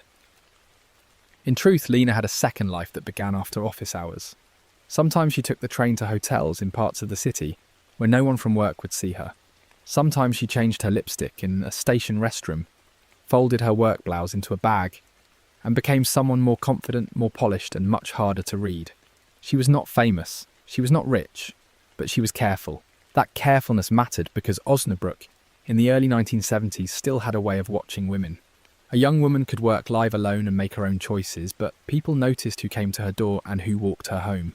Lena seemed to understand that. She kept the two halves of her life separated by schedules, hotel lobbies, and silence. One of the men who moved through that hidden part of her life was Friedrich Keller. He was older than Lena married and owned a successful import business on the edge of the city. He wore good coats, drove a dark car, and spoke with the confidence of someone used to being obeyed. To most people, Friedrich looked like a respectable businessman. To Lena, he was something more complicated. At first, their meetings had the excitement of secrecy. Friedrich took her to restaurants where the waiters did not ask questions. He brought small gifts, perfume, silk scarves, sometimes cash folded inside an envelope. Lena told herself she was in control of whatever this was. She liked being seen by someone powerful. She liked feeling as if the city had opened a door only she knew about. But secrets change when one person wants more than the other is willing to give. By late December, Lena had begun telling a close friend that Friedrich was becoming difficult. He called too often. He wanted to know where she was. He did not like the idea that she might be seeing other men. And when Lena tried to step back, Friedrich did not accept it gracefully. On the evening before she vanished, Lena left work at her usual time. A co-worker saw her buttoning her coat in the office hallway and asked if she had plans. Lena smiled without really smiling and said, "Just dinner." It was such a plain answer that nobody thought to ask more. A few minutes later, she walked out into the cold and disappeared into the winter street. When Lena did not arrive at work the next morning, her supervisor was annoyed before he was worried. Lena was reliable, but people got sick. They missed trains, they overslept. He asked a clerk to call her apartment, and when nobody answered, he made a note to try again later. It was only after the second unanswered call that the worry began to spread. By then, the suitcase had already been found. The delivery driver had opened it, after convincing himself it might contain documents, clothes, or maybe something that could identify the owner. The latch snapped upward, the lid lifted, and for one horrible second, his mind refused to understand what his eyes were seeing. Then he stumbled backward into the snow and ran for his van. Police arrived and sealed off the roadside. The suitcase had been placed in a shallow ditch near the tree line. Inside was Lena's body, folded in a way that made even experienced officers pause before speaking. Her clothing was arranged carefully, almost too carefully, and her wrists and ankles had been bound with a pale cord that looked far more expensive than ordinary rope. The crime scene did not feel hurried. That was the first thing detectives noticed. Whoever left the suitcase had not thrown it from a moving car. They had carried it, lowered it, and set it down with a kind of cold order. There were no obvious fingerprints on the handle or latch, no wallet tucked inside, no note, nothing that said who had done this or why. The suitcase itself was traced quickly. It was the kind sold in better shops, not something a labourer or student would casually own. But that did not lead straight to a killer. Luggage could be borrowed, stolen, gifted, or bought under another name. The more interesting detail was the cord. It was smooth, tightly woven, and unusual enough that one officer told the others not to cut it carelessly. The medical examiner confirmed Lena had been killed before she was placed in the suitcase. The exact sequence took time to determine, but it was clear that the suitcase had not been the cause of death. It had been the container, a way to move her, a way to make a woman into an object and leave her somewhere quiet. Detectives searched Lena's apartment that afternoon. At first it looked untouched. Her bed was made, dishes were stacked neatly, a small radio sat near the window, but in a drawer they found matchbooks from hotels she had never mentioned to her co-workers. In a closet pocket they found a scarf that did not match her salary, and in her address book they found initials instead of full names. That was when the simple image of Lena began to split. The office girl was real, but she was not the whole person. Investigators found receipts from bars and hotel lounges. They spoke to clerks who remembered her arriving with older men. Some were embarrassed to admit it. Others suddenly became very vague. But slowly the hidden map of Lena's evenings started to appear. At first, police wondered if she had been killed by a stranger from that hidden world. A hotel guest, a jealous man. Someone who paid for secrecy and then panicked when secrecy became complicated. That theory made sense. Lena had moved in private circles, and private circles create people who are hard to trace. But then detectives learned about Friedrich Keller. His name came from more than one direction. A hotel clerk remembered him. A waiter remembered the way he sat close to Lena and watched the room. Lena's friend admitted Lena had mentioned an older businessman who frightened her a little. Not because he had threatened her directly, but because he seemed unable to let go. When police first questioned Friedrich, he was calm in the practiced way of men who believe calmness proves innocence. He admitted he knew Lena. He said that they had met for drinks a few times, nothing more serious than that. He was sorry to hear what happened, of course, but he had a wife, a company employees, and no reason to involve himself in anything sordid. The detective across from him asked when he had last seen her. Friedrich paused just long enough for the room to notice, then said it had been weeks earlier. He claimed he had ended the relationship because Lena wanted too much from him. Money, attention, perhaps even a future he could not give. He tried to make himself sound like the reasonable man in a messy situation. But Friedrich had made one mistake. He had underestimated how much of his life was built from things that could be touched, purchased, traced and compared. He owned warehouses. He ordered supplies. He used specialty materials in his business.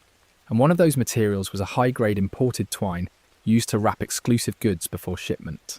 At the crime lab, the cord from the suitcase became the centre of the case. It was not common household rope. It had a distinct weave, a particular finish, and a supplier list narrow enough to interest detectives. They took samples from merchants' shipping rooms and businesses across the area. Then they found a match that made the room go quiet. The same rare twine used to bind Lena's body was stored in Friedrich Keller's warehouse. Not similar twine. The same kind from the same supplier used in the same expensive shipments his company handled. That did not prove he had tied the knots himself, but it pulled the suitcase out of the forest and placed it inside the world Friedrich controlled. Police returned to his business with a warrant. They found rolls of the cord invoices and a workroom where luggage and packaging could be handled without drawing attention.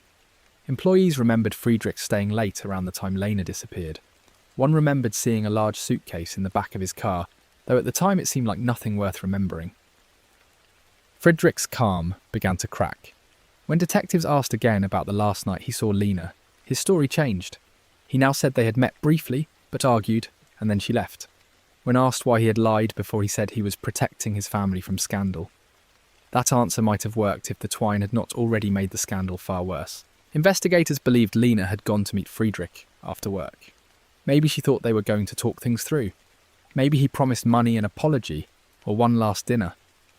She had entered his world many times before, so nothing about that invitation would have seemed dangerous at first.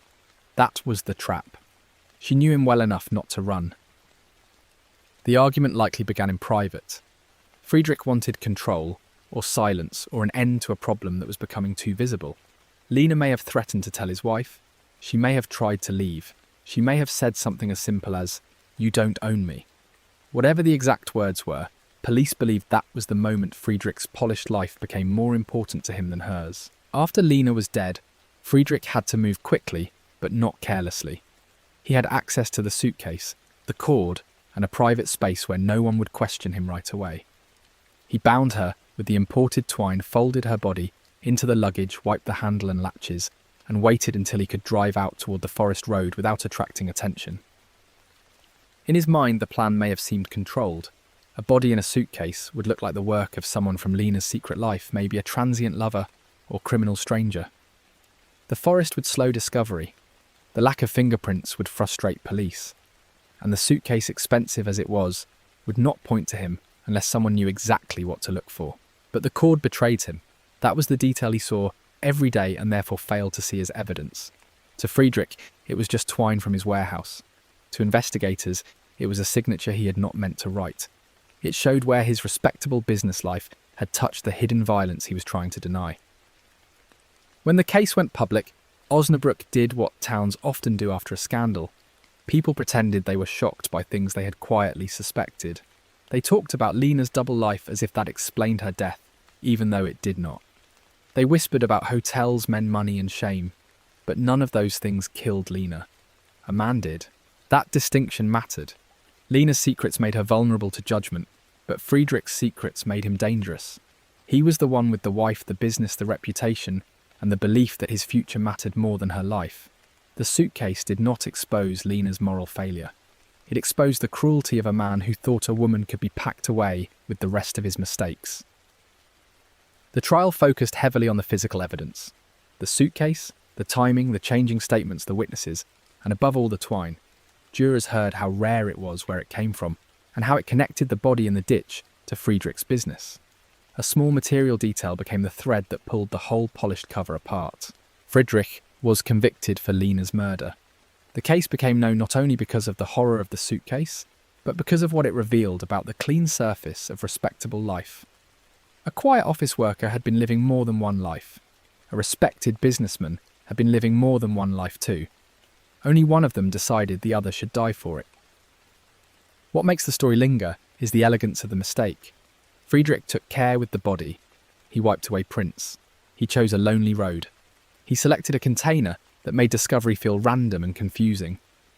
But then he used something from his own world to finish the job, something so ordinary to him that he never imagined it could speak. In the final reconstruction, Lena leaves work on a cold evening and meets Friedrich one last time. She believes she is walking into a difficult conversation, not a murder. The argument turns his control slips, and her life ends in a private room, far from the forest where she will be found. Then the businessman becomes a packer, a cleaner, a driver, and finally a man who leaves a suitcase in snow. The delivery driver who found it did not know any of that when he pulled over. He did not know Lena's name, or Friedrich's name, or the hidden life that connected them. He only saw a suitcase where it should not be. That was enough. Sometimes an entire case begins because one ordinary object is sitting a few feet too far from where ordinary objects belong. And so the last image is not the courtroom or the warehouse. It is that brown leather suitcase beside the winter road, snow gathering on the handle, the latch cold under a stranger's fingers. From the outside, it looked like lost luggage. From the inside, it held the final proof that some people do not hide their secrets by burying them. They pack them neatly and hope no one opens the case. The suitcase in Osnabrück looked almost polite in the snow, as if whoever left it there trusted the world not to be curious. But snow is not the only surface that remembers. Across the channel, on a wet strip of English ground, a man would learn that mud can hold a story too, and that the dirt under his boots knew exactly where he had been. On a damp evening in Western London, a 12-year-old girl named Nora Bell walked out of a church hall wearing her Blue Girl Guide sash folded under one arm. Her house was only a short walk away. She knew the route, her parents knew the route, and nothing about the streets between the hall and home seemed dangerous enough for anyone to worry. Nora had walked that way before. She would pass a row of brick houses, a small shop, with its lights still on, and a patch of darker road where the pavement bent toward a quieter lane. It was not far. It was the kind of distance parents measure in minutes, not fear. But that night Nora stepped into that familiar stretch of London and never reached her front door. Nora was the sort of child adults described with simple, gentle words. Polite, helpful. A little shy at first, then talkative once she felt safe. She liked the routines of the Girl Guides, the badges, the meetings, the feeling of belonging to something structured and good. To her parents, those evenings were ordinary parts of childhood, not moments that needed special protection. In the early 1970s, the neighbourhood still had the feeling of a place where people watched out for one another. Children walked short distances. Parents knew which streets were safe and which corners to avoid. A meeting at the church hall did not feel like a risk. It felt like the kind of thing Nora should be able to do without the whole family rearranging itself around her. That was why when Nora did not come home right away, the first reaction was not terror. It was irritation mixed with curiosity. Maybe she had stayed behind to talk. Maybe she had walked with another girl. Maybe she had stopped by a friend's house and forgotten the time. Those explanations were not careless. They were normal. And normal explanations are always the first ones people reach for. But the minutes kept stretching. Nora's mother checked the clock, then the window, then the clock again. Her father stepped outside and looked down the street, expecting to see the small shape of his daughter hurrying home before she got into trouble. When the pavement stayed empty, he felt the first cold edge of fear slide into the evening. They called the church hall. The meeting had ended. Nora had left. Someone remembered seeing her, with her sash walking out like always. That detail changed the room. If she had left on time, then the problem was not at the hall. The problem was somewhere between the hall and home in a space so short that nobody wanted to believe it could hide anything. Her parents began walking the route themselves. They called her name near the shop, near the bend in the pavement, near the darker stretch of road where the streetlights did not quite reach. A few neighbours came out when they heard the panic in their voices. Someone said maybe she had gone the long way. Someone else said to call police. No one said what they were all starting to think. By late evening, officers were asking questions along the route. Had anyone seen Nora? Had a car slowed down? Had a man spoken to a girl in uniform? Most people had seen nothing. A few had seen children leaving the hall, but not enough to separate one memory from another. The case was already becoming what every investigator fears, a disappearance with no clean starting point after the last sighting. Searches began almost immediately. Police, family, neighbours and volunteers moved through nearby streets, empty lots, alleys and patches of ground where a child might hide if frightened. They checked sheds, gardens, stairwells and ditches. They expected, or at least hoped to find Nora crying somewhere cold and scared but alive. The night gave them nothing. In the days that followed, the search widened beyond the neighbourhood. Officers put up appeals, spoke to bus drivers, shopkeepers, men who worked late shifts, and women who had been walking dogs. Nora's parents answered the same questions until the words seemed to lose meaning. What was she wearing? What time did she leave? Did she have enemies? Could she have run away? That last question hurt every time. Nora was 12. She had left a meeting and was walking home. She had not packed clothes or money. She had no reason to vanish. But investigators still had to ask because early, in a missing child case, every possible door has to be opened, even the ones that feel cruel, to the people standing in front of them. For a while the case existed in that terrible middle space where nobody could say whether Nora was alive or dead. Her parents listened for footsteps. They reacted to every phone call. They imagined a hospital, a confused witness, a stranger who had given her shelter and did not know who she was. Hope stayed alive because there was no body. That was also what made the waiting unbearable. Then months later, the answer came from a remote patch of woodland. A body was found far from the short route Nora should have taken home. The discovery did not feel like closure. It felt like the last door shutting. Police confirmed it was Nora, and the disappearance became a murder investigation with a colder, harder shape. The place where she was found mattered. It was not somewhere Nora would likely have gone on her own. It suggested she had been moved, and left by someone who knew enough to choose a quiet area away from immediate search routes. The woods were damp, uneven and dark under the trees. The kind of place where a person might believe the ground would hide everything. Investigators now had a different task.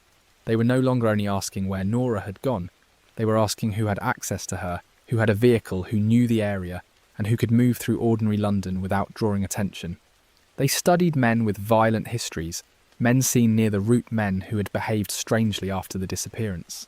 But the case did not break quickly. Leads came in, then collapsed.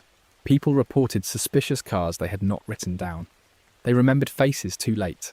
A man in a coat, a van near the road, a stranger outside the hall. Some of it may have been real, and some of it was fear reshaping memory. Police had pieces but no centre.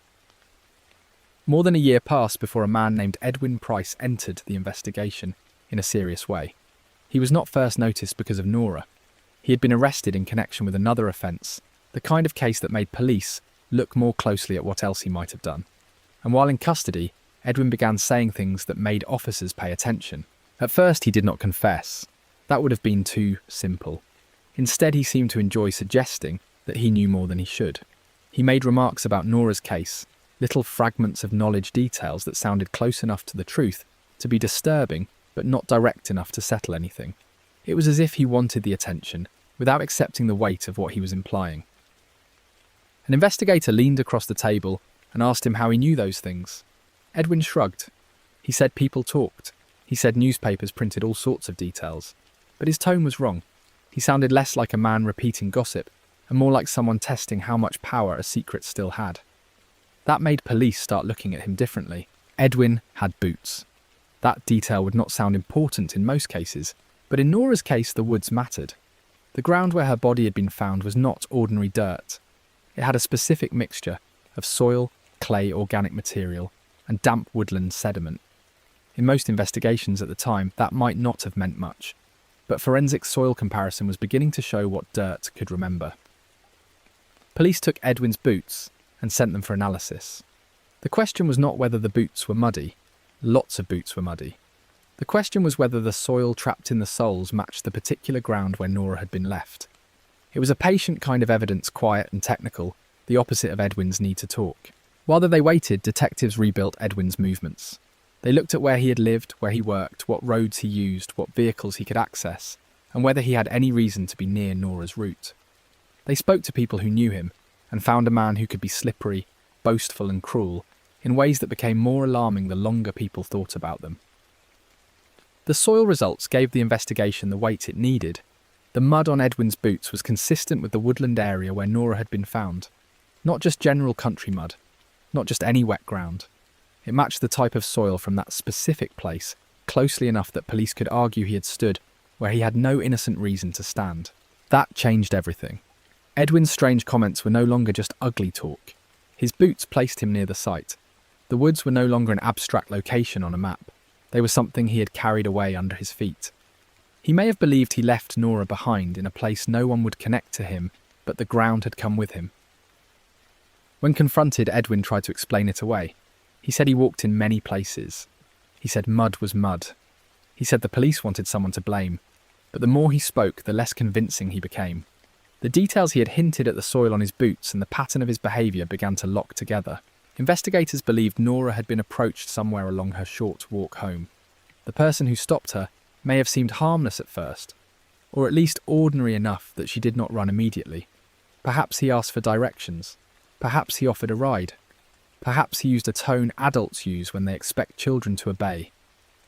Whatever happened, the safe route became unsafe in a matter of seconds. From there, police believed she was taken away from the familiar streets and toward the woodland where she was later found. That distance mattered because it meant planning opportunity and control. Nora did not simply step off the path and vanish into trees. Someone moved her from the place she belonged to, a place chosen because it was hidden. The trial made the soil evidence central. Jurors heard about the mud, the boots, the woodland, and the way forensic comparison could connect a person to a location even when no one saw them there. It was not dramatic evidence in the way a confession is dramatic. It did not shout. It sat there grain by grain until the picture became clear. For Nora's family, no evidence could make the loss acceptable, but there was a certain bitter force in knowing that the place where she had been left had not stayed silent. The woods had seemed empty. The ground had seemed like it would absorb every trace. Instead, it had held on to enough of itself to follow Edwin home. Edwin Price was convicted of Nora's murder. The case became remembered for the forensic breakthrough as much as the tragedy itself. Investigators had used soil to do what no witness could do. It connected the suspect to the final location, and it showed that even when a killer believes he has chosen a hidden place, the hidden place can still leave a mark. But the science does not soften the image of Nora leaving the hall. That remains the part people return to. A child with her sash, a short walk, a family waiting at home. The danger did not begin in a forest, not really. It began on an ordinary route, where a predator understood that a few minutes was enough. That is why cases like Nora's change neighbourhoods. Afterward, parents stopped saying, "It's only down the road," in the same way. They walk children farther. They watch corners longer.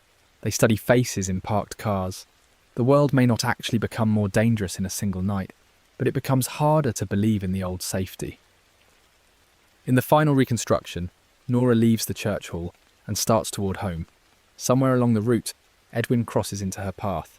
Maybe she recognises danger immediately, or maybe she does not. He gets control of her quickly, before the street can react, before a neighbour can look out at the right second, before her parents can begin to worry. He takes her away from the streets she knows, and to the woodland where he believes the case will end. Later he walks out carrying the place with him in the soles of his boots. That is the detail he misses. Not a witness, not a camera, not a dropped wallet. Just dark, wet soil pressed into the pattern under his feet. Nora's sash became one of those objects people remembered because it belonged so completely to the child she had been before the crime. It was a symbol of meetings, badges, small responsibilities, and the safe little rituals adults build for children. Afterward, that same sash belonged to the last evening anyone saw her walking home. The final image is not of Edwin or the courtroom, or even the scientists examining soil beneath a lens. It is a folded Girl Guide's sash near dark, wet woodland earth, the cloth still carrying the innocence of where Nora had been, while the mud beneath it carried the truth of where her killer had stood. The mud in that English wood held onto a secret long enough to give it back grain by grain under a suspect's boots. But on a lonely beach near Rome, the ground would hold a different kind of evidence. Not footprints from a child's killer, but tyre tracks in wet sand circling the body of a man whose enemies were almost too many to count.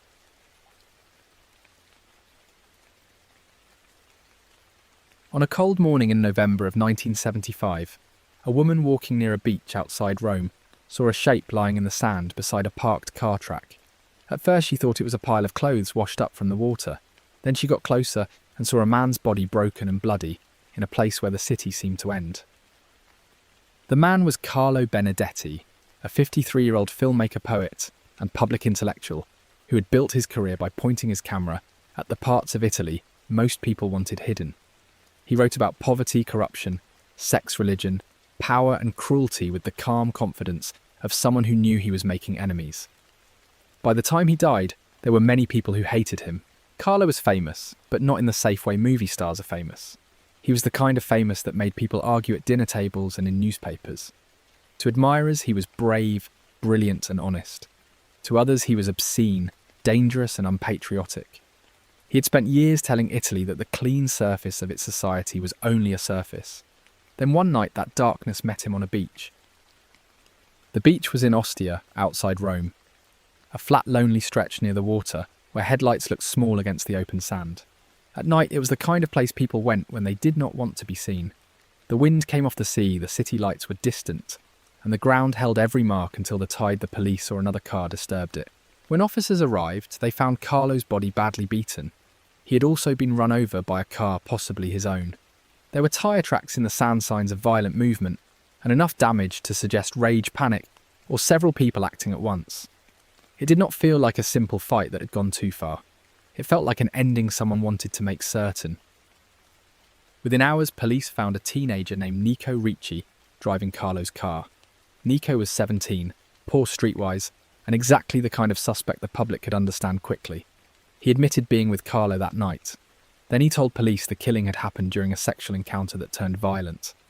According to Nico, Carlo attacked him, and he fought back. That version gave investigators something they badly needed.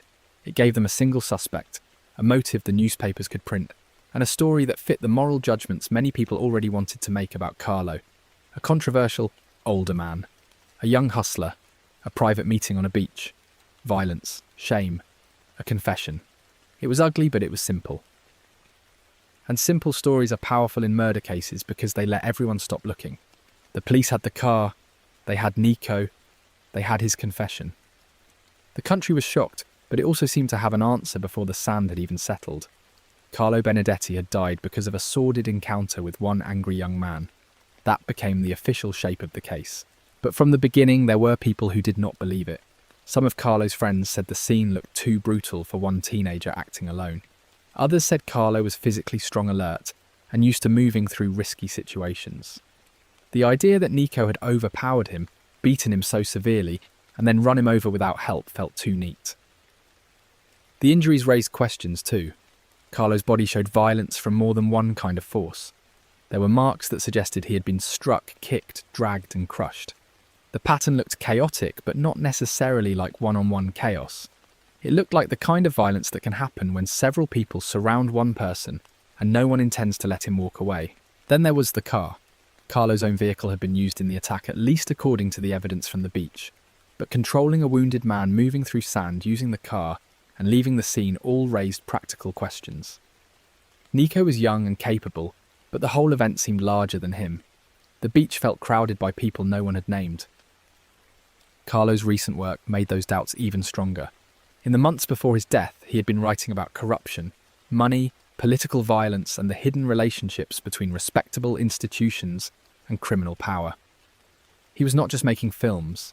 He was asking dangerous questions in public, and in Italy at that time, dangerous questions could have very real consequences. This was the Italy of secrets, inside secrets. Political violence, organised crime, intelligence, rumours, extremist groups, business interests and newspapers that often knew more than they could prove. Carlo lived inside that tension. He collected names, followed patterns, and seemed convinced that the public version of power was only the mask. So when he was found dead, some people did not see scandal. They saw silencing. Still, the legal process moved forward around Nico. He was convicted, and the official story held. For years, that was the version most people were given. The young man killed the famous filmmaker after a private encounter turned violent. Case closed. But the case never really felt closed. It sat in Italian memory like a door that had been shut without the lock catching. Carlo's mother never accepted the simple version. Friends, journalists and independent researchers kept returning to the beach, to the injuries, to the missing pieces. They asked why the violence was so extreme. They asked whether items were missing. They asked whether Carlo had been lured there. And they asked why a man with so many political enemies would be reduced so quickly to a private scandal. Years passed. Nico served his sentence. Italy changed, at least on the surface. New scandals replaced old ones, and Carlo's work became more respected after death than it had been while he was alive. But the murder remained a shadow beside his name. Every time someone watched his films or read his essays, the same question waited nearby. Was the official story true? Then decades later, Nico changed his story. He said he had not killed Carlo alone. In fact, he claimed he had been forced to confess and threatened by other men. He described attackers who had been there on the beach, men with hard voices, men who wanted Carlo dead for reasons that had nothing to do with a private argument. Suddenly, the old doubts had a new voice. Nico's recantation did not solve the case. That is important. A man changing his story years later is not automatically proof. People lie in confessions and they lie in recantations. But his new account mattered because it aligned with what skeptics had been saying from the beginning. The violence looked like more than one person. The setting looked like a trap. The official story looked too small. Forensic experts later reviewed parts of the evidence and raised more questions. Some concluded the injuries and physical scene were more consistent with multiple attackers than a single teenage boy.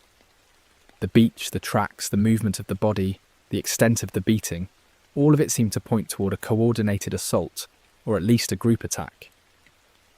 That possibility changed the meaning of Carlo's final night. If Nico was not alone, then he may not have been the killer in the way the public was told.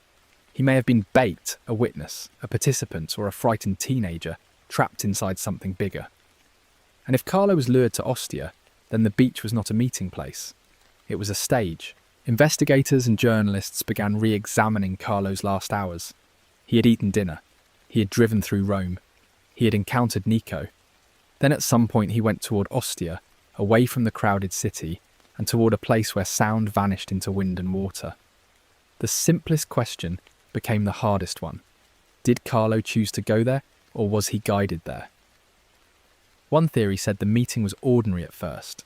Carlo picked up Nico, drove to the beach, and only later did violence erupt. Another theory said Nico helped lure him there while others waited. A darker theory said Carlo had been targeted because of something he was writing, something he knew, or something powerful people feared he might publish. No version could be proved cleanly enough to replace the official record. But the case had already changed in the public mind. It was no longer just a scandalous murder involving a famous man and a teenager. It became a story about how quickly a society will accept the version that makes the victim easiest to dismiss. Carlo's private life had become a curtain, and behind it something else may have moved. That is what makes the case so disturbing. The first story depended on people believing Carlo's death was shameful enough that no one needed to look too closely. The scandal did the work of a locked door. If the public could be made to focus on sex class and moral judgment, then the violence itself could remain strangely under-examined. But bodies are harder to control than reputations. A body records force, sand records movement, tyre tracks show direction. Bruises, fractures and wounds can contradict a confession even if they do it quietly. In Carlo's case, the physical evidence kept pushing back against the tidy story built around Nico. It did not give a full answer, but it refused to fully agree. The final reconstruction depends on which version you believe. In the official version, Carlo and Nico drive to Ostia together. An argument begins. Nico attacks him, beats him, and eventually runs him over with the car before fleeing. It is brutal, ugly, and contained. One victim, one killer, one night. A story with a beginning, middle, and end. In the disputed version, Carlo arrives at the beach, believing he is meeting one person or handling a private encounter. But others are waiting in the dark. Maybe Nico is scared before the violence even begins. Maybe Carlo realizes too late that the situation is wrong. Men emerge, surround him, and the beating starts not as panic but as punishment. Carlo fights, because by all accounts he would have fought. He is struck, knocked down, kicked, dragged through the sand. The car becomes part of the violence, either to finish the killing or to make the scene look like uncontrolled chaos. By the time it is over, the attackers leave behind a body tire marks and a teenager who will soon tell the story everyone expects from him. If that version is true, then the murder was not just an act of violence. It was a message disguised as scandal. Carlo had spent his life accusing power, of hiding behind masks, and then his own death may have been hidden behind one. The official confession became the mask. The beach became the room behind it. and the truth, if it was there, stayed just out of reach. Carlo Benedetti's murder remains officially solved in the basic legal sense, but widely disputed in the deeper human sense. Nico's original confession exists. His later recantation exists. The forensic questions exist. The political theories exist. And between all of them is a dead man whose work had made too many people uncomfortable to let the simple answer feel fully safe. What stays with people is not only who killed Carlo, but how quickly the story of his life was used to explain away the violence of his death. He had written about the cruelty beneath respectable surfaces, and then after he was murdered, many respectable voices seemed relieved to place the blame somewhere dirty, personal, and small. That may have been the final insult. The beach at Ostia has changed since then. Roads shifted, buildings rose, and the city kept moving outward. But the image remains fixed in the past. A famous filmmaker lying in wet sand, his car nearby, tyre tracks cutting through the beach, the sea close enough to hear, but not close enough to wash away the questions. And that is the coldest part of the case. Carlo spent his life telling people to look past the story that they were handed. Then when he died, the world was handed a story almost immediately. Maybe it was true, maybe it was not. But the sand around his body seemed to say what his work had always said: the first version is not always the truth. The tyre tracks at Ostia stayed in the wet sand just long enough to suggest that one man's confession might not contain the whole night. But far across the ocean, behind the gates of Santiago's wealthiest homes, another group of people would learn a different lesson about evidence. Sometimes the ground does not speak clearly at all, because everyone who knows the truth has already agreed to stay quiet.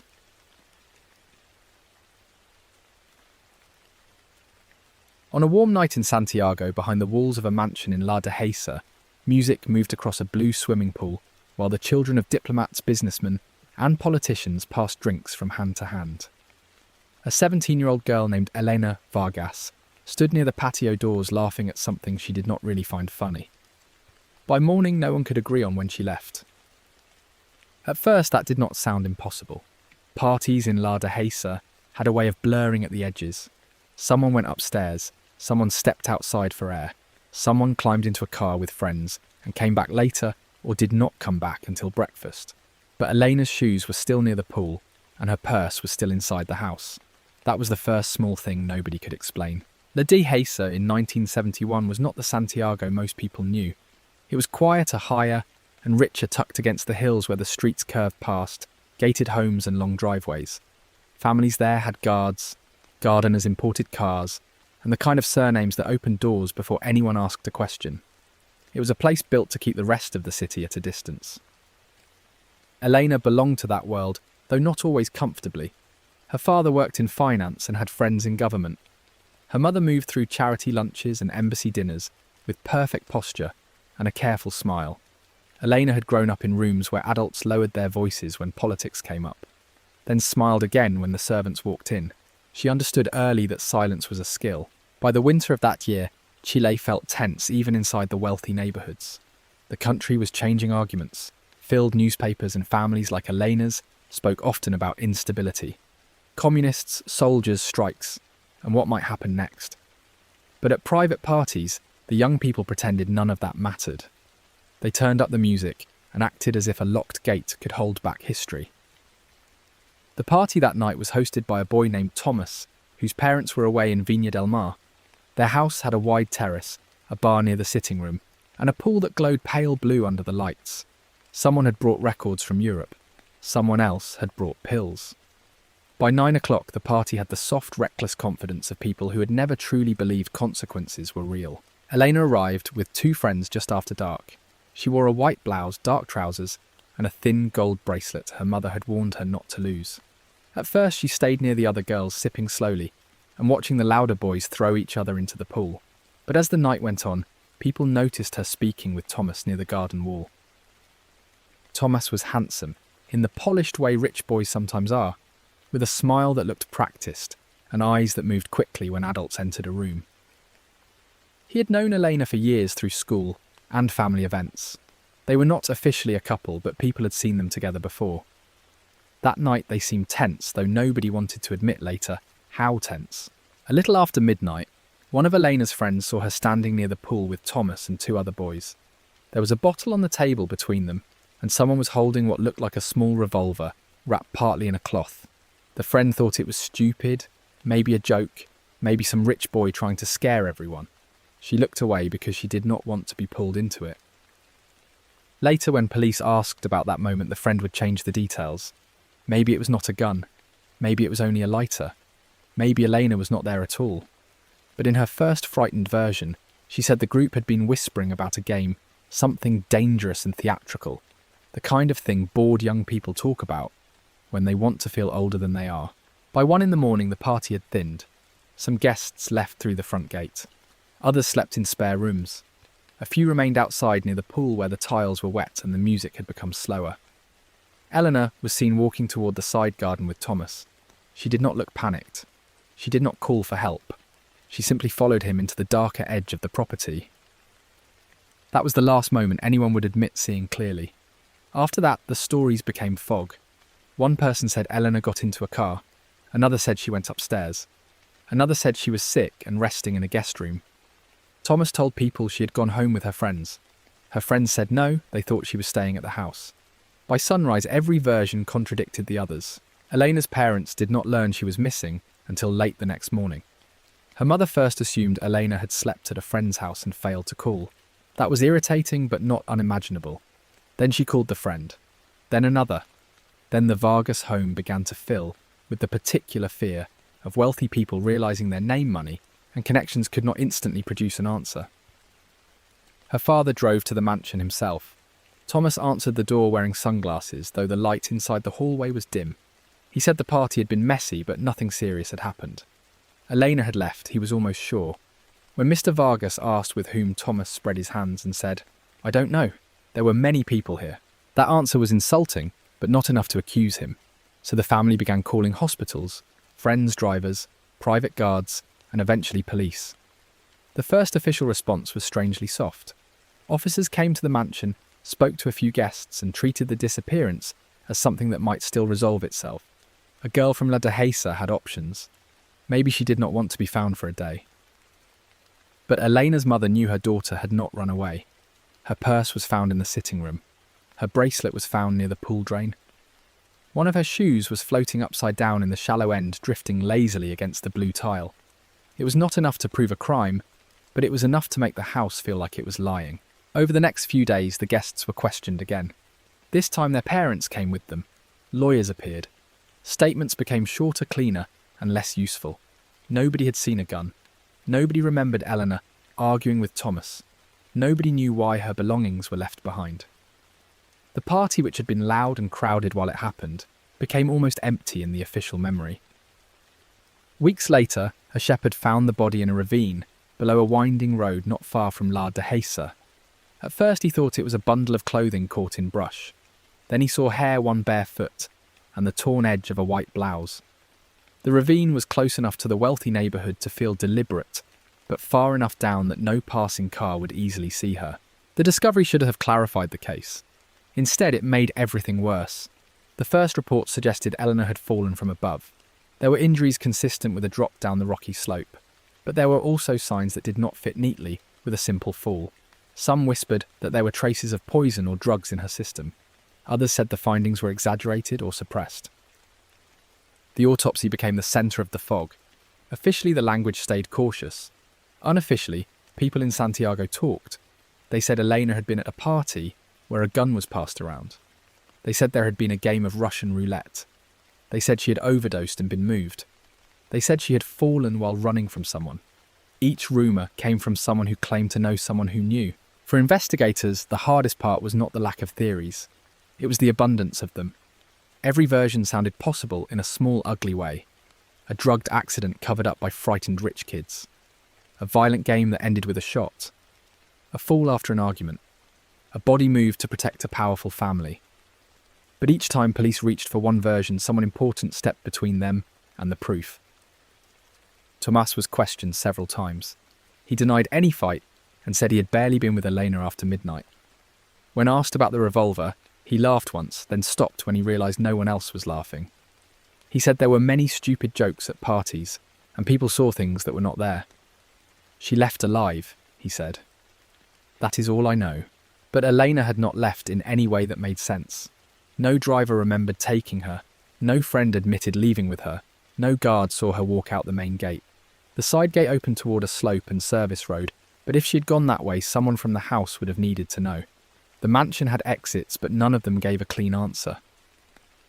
By then, the political atmosphere in Chile had grown even more unstable.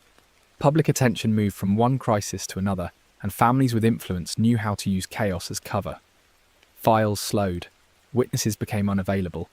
A medical note disappeared from one office and reappeared in another, with different wording. None of it was dramatic enough to prove a conspiracy. It was just enough to make the truth blur. Elena's father tried to push harder, but even he discovered there were limits to power, when power was divided among families who all had something to lose. One father did not want his son named. Another did not want drug rumours attached to his daughter. A diplomat did not want questions about who brought the weapon. Everyone wanted the case solved, as long as the solution did not enter their own house. The newspapers wrote carefully. A tragic fall. A mysterious death. A young woman from a prominent family. They did not name every guest, and they did not print every rumour. In private, people said much more. In public, the story was wrapped in soft language, the way expensive furniture is covered before a room is closed for the season. For Elena's mother, the softness was unbearable. She did not need a perfect theory to know something had been hidden. Her daughter had gone to a party and never returned. Her belongings had stayed behind. Her body was found in a ravine after weeks of silence. The people who last saw her had somehow all forgotten the same night at the same time. The most persistent version of the story began with the revolver. In that version, the older boys at the party produced the gun sometime after midnight. They had been drinking, showing off, and playing with danger in the way people do when they believe their names will rescue them from any consequence. Elena objected or laughed nervously depending on who told it. Then the game went too far. Another version began not with the gun, but with pills. Someone had brought sedatives or something stronger. Elena took one, or was given one, and became disoriented. An argument followed near the garden. She fell or was pushed or collapsed. Panic spread through the small group that remained awake. Nobody wanted an ambulance at that house. Nobody wanted police walking through the rooms. In both versions, the cover-up mattered more than the exact cause. Someone decided Eleanor's body could not be found at the mansion. Someone knew the side road. Someone had access to a car or enough strength to carry her. The ravine was not far. It was the kind of place chosen by people who were panicking, not professionals, and who believed darkness and status would do the rest. But there is a third possibility, colder, because it requires less chaos. Elena may have left the pool area with Thomas for a private conversation, and whatever happened between them became violent. The others helped afterward, not because they had killed her, but because in their world, protecting the group was instinct. The truth did not need to be planned in advance. It only needed to be buried quickly. None of these versions became the official truth. The case settled into contradiction. Some records leaned toward accident. Some witnesses hinted at homicide. Some family members believed poisoning. Others believed the fall happened after death. The ravine kept the final position of her body, but not the full path that brought her there. Years later, people who had been at the party grew into adults with careers, marriages, diplomatic postings, businesses and children of their own. Some left Chile during the turmoil that followed. Some stayed and became the very kind of powerful people their parents had been. When asked, they remembered little, or they remembered enough to say they did not remember. That is what makes Elena's story so unsettling. It is not only that a girl died after a party, it is that so many people were close enough to the truth to feel its heat. And yet the room went cold. The silence did not look like one dramatic pact signed in blood. It looked like parents calling lawyers teenagers, repeating safer sentences, and officials deciding how hard they really wanted to push. In the final reconstruction, the only honest version must remain uncertain. Eleanor arrives at the party, drifts between friends, and ends up near Thomas and the smaller group by the pool. Something dangerous enters the night, whether it is a gun, drugs, anger, or all three. Sometime after midnight, Eleanor leaves the bright part of the house and does not return. From there, the facts become shapes behind frosted glass. She is hurt. Someone panics. Someone says not to call anyone yet. A car moves or a gate opens. The ravine receives what the mansion cannot keep. By morning, the party guests begin their long performance of uncertainty, and every hour that passes makes the truth easier to rearrange. Elena's parents never received the answer they needed. They received reports, rumours, and polite expressions of sorrow. They received the kind of attention powerful families give each other when everyone understands the limits. Her death became a warning whispered in Santiago homes, but not the kind that leads to justice. More like the kind that teaches people which names not to say too loudly. The mansion changed owners eventually. The pool was cleaned. The patio was used for other parties, other birthdays, other evenings when music floated over the water. New guests stood in the same places and saw only lights, tiles, and garden walls. They did not see Elena's bracelet near the drain, or the shoe turning slowly in the shallow end. And so the last image is not the ravine, even though that is where her body was found. It is the pool behind the mansion still glowing blue, after most of the guests have gone inside. One white shoe floats near the edge, touching the tile, drifting away, then touching again, while the house behind it begins deciding what it will remember. Behind the gates of La Dehesa, silence dressed itself in money family names and careful forgetting. But in Manila, silence had no need to look elegant. It arrived in plain clothes in unmarked cars, and in the hard knock of men who did not explain where they were taking the people they came for.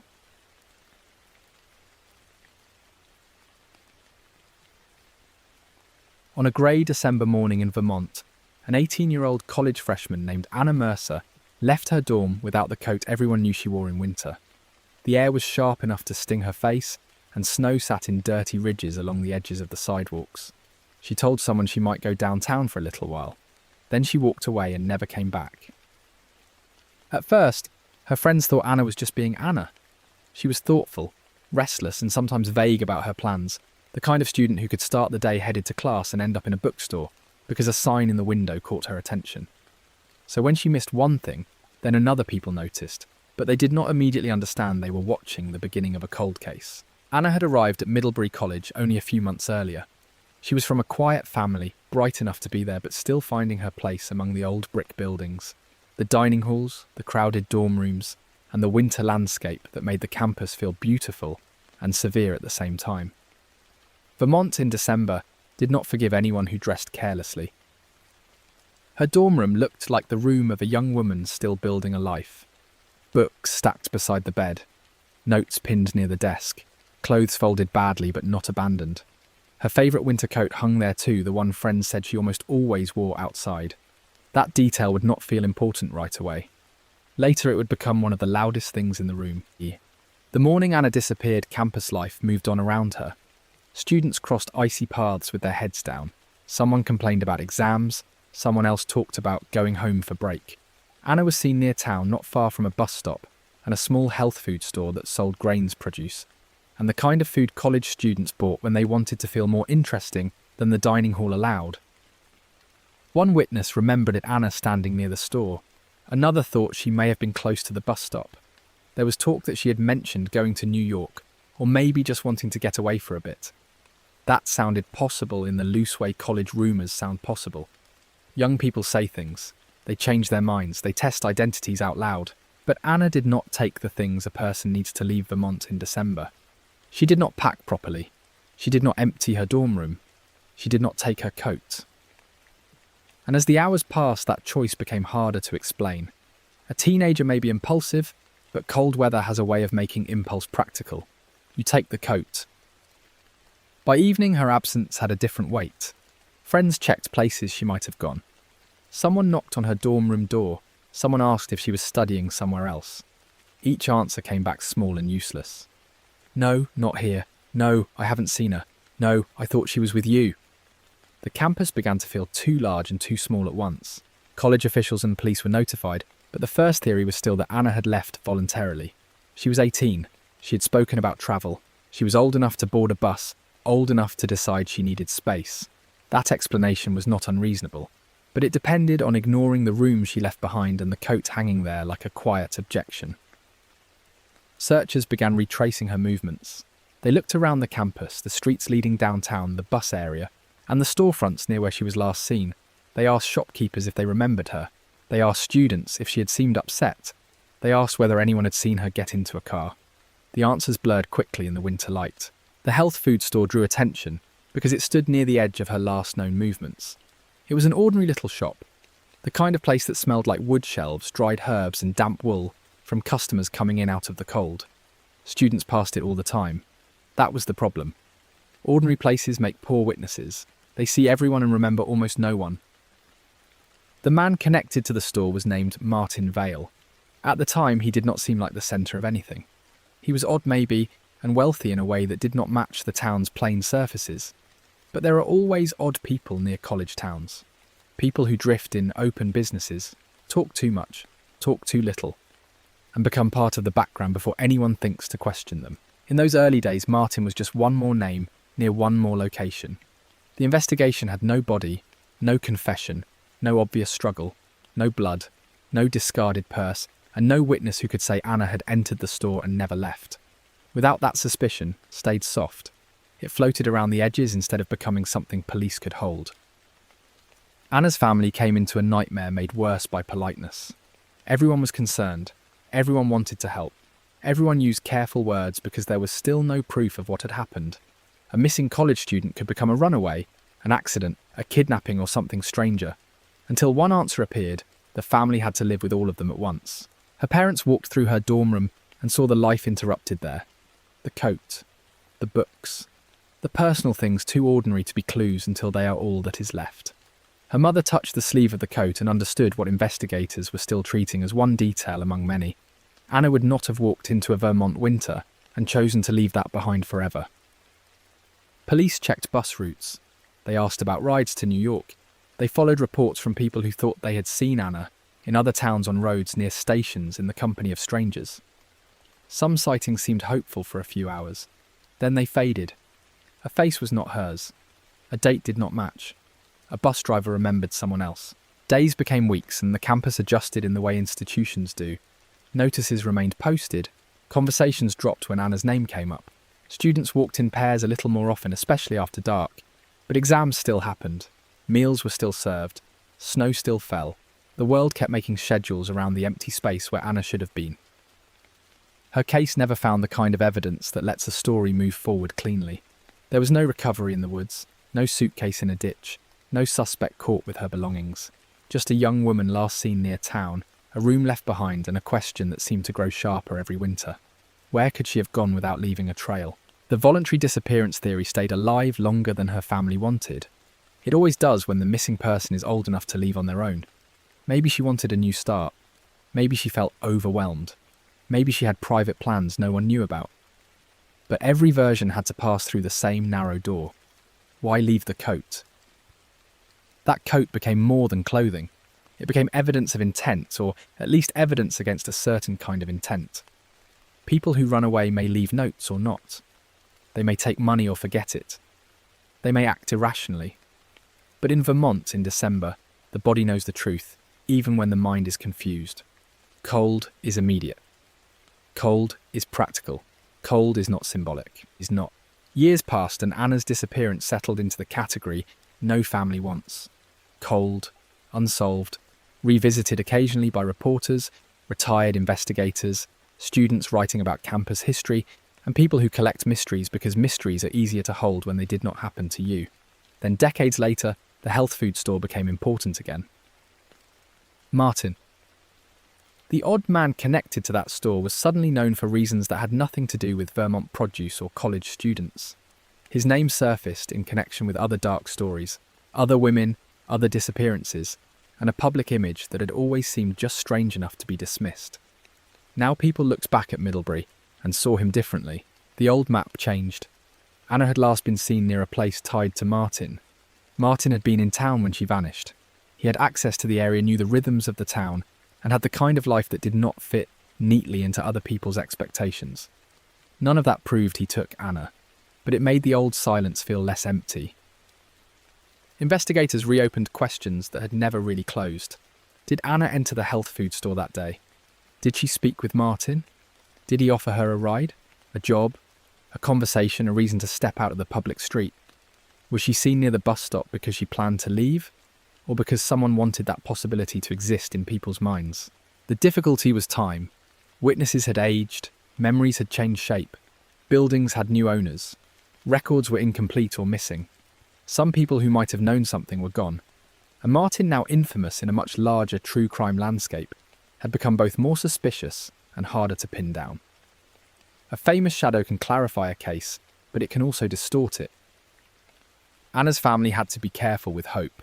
A new name can feel like progress, especially when that name has weight. But suspicion is not an answer. It does not say where Anna went. It does not say what happened after the last sighting. It does not bring remains home or turn an empty grave into a place where someone can stand with certainty. Still, the connection mattered because it gave shape to a possibility people had feared all along. Maybe Anna did not leave campus under her own plan. Maybe she crossed paths with someone who looked harmless enough in daylight. Someone who owned a shop.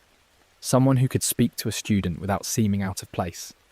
Someone who understood how easy it is for a young woman to vanish between assumptions. In the final reconstruction, there are two roads and neither one is complete. On the first road, Anna is restless that morning. She walks toward town, maybe thinking about leaving, maybe only thinking about the idea of leaving. She stops near the store, or the bus stop speaks to someone, and then something happens that interrupts every plan she had, ordinary or impulsive. On the second road, someone sees the same restlessness and uses it. A person near the store starts a conversation. Maybe he recognizes loneliness, uncertainty, the way a freshman far from home can look, both independent and young.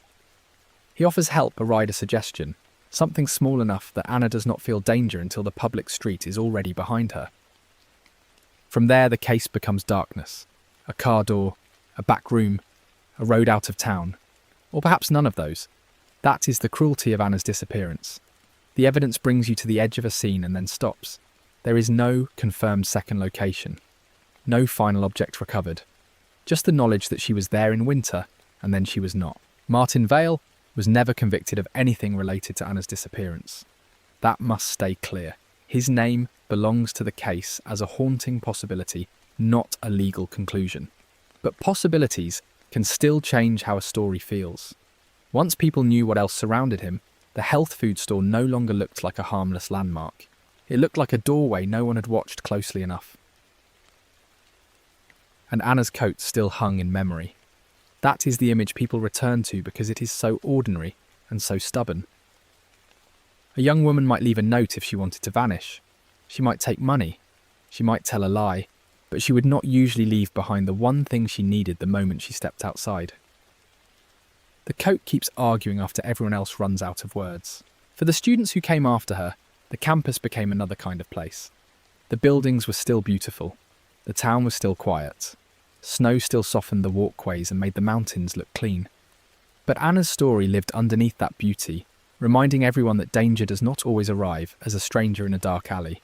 Sometimes it stands behind a counter in a shop everyone passes. No one has ever been able to say exactly what happened to Anna Mercer. The official file can mark the date, the last sightings, the abandoned belongings, and the later questions about Martin. But it cannot fill in the missing hours. It cannot tell her family whether she was frightened, whether she fought, whether she understood in the final moment that she was not coming back. That is why the case remains so cold. Not because Vermont winters are cold, though they are. It remains cold because the story offers just enough detail to make a person feel close to the truth, then denies the last step. A bus stop, a store, a coat, a man whose name would become darker years later, and between those pieces, an empty space no one has crossed. The final image is Anna's dorm room, after everyone has stopped calling her name outside. The bed is unmade. Her books are still there. Her winter coat hangs from a hook, heavy and silent, as if waiting for the door to open and for Anna to come back, shivering, apologising alive. But the door does not open. The Vermont cold made Anna's missing coat feel like a witness that could not speak, only remain. But in Kenya, another disappearance would leave behind something different in the red mud of the hills. Not a coat in a dorm room, but a single expensive shoe, separated from a man who had trusted the wrong people to walk beside him.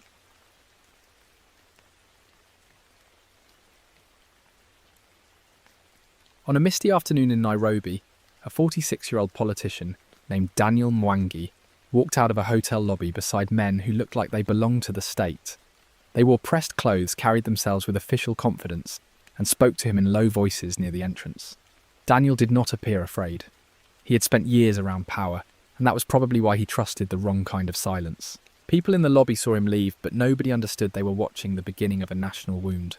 Daniel was popular, maybe too popular, And in Kenya, that could be a dangerous thing.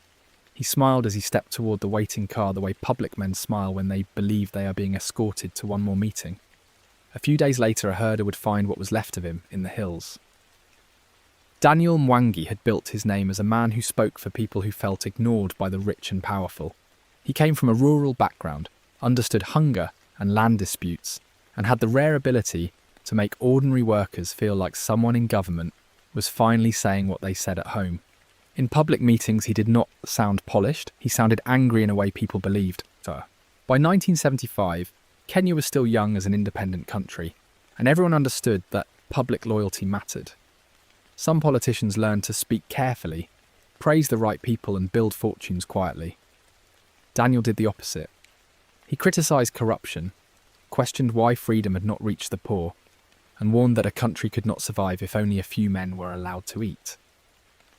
That made him beloved by many Kenyans and deeply inconvenient to others. Crowds came to hear him. Newspapers followed him. Young people repeated his lines. Farmers, drivers, students and labourers saw him as the kind of leader who might actually disturb the comfortable arrangement forming around the new elite. And the more loudly people loved him, the more dangerous he became to men above him. Daniel knew he had enemies. He was not naive. Friends told him to be careful, to lower his voice, to stop naming corruption so directly. He would nod, listen, and then walk into the next public gathering and say the thing anyway. That was part of his appeal. He gave people the feeling that fear could be refused, at least for a while. Still, he lived inside the system where danger did not always announce itself as a threat. Sometimes it came as an invitation, a car, a meeting, an escort. Men in official circles could use the language of protection while moving someone toward harm. And because Daniel had been around government for years, he knew the rituals well enough that he did not question each one.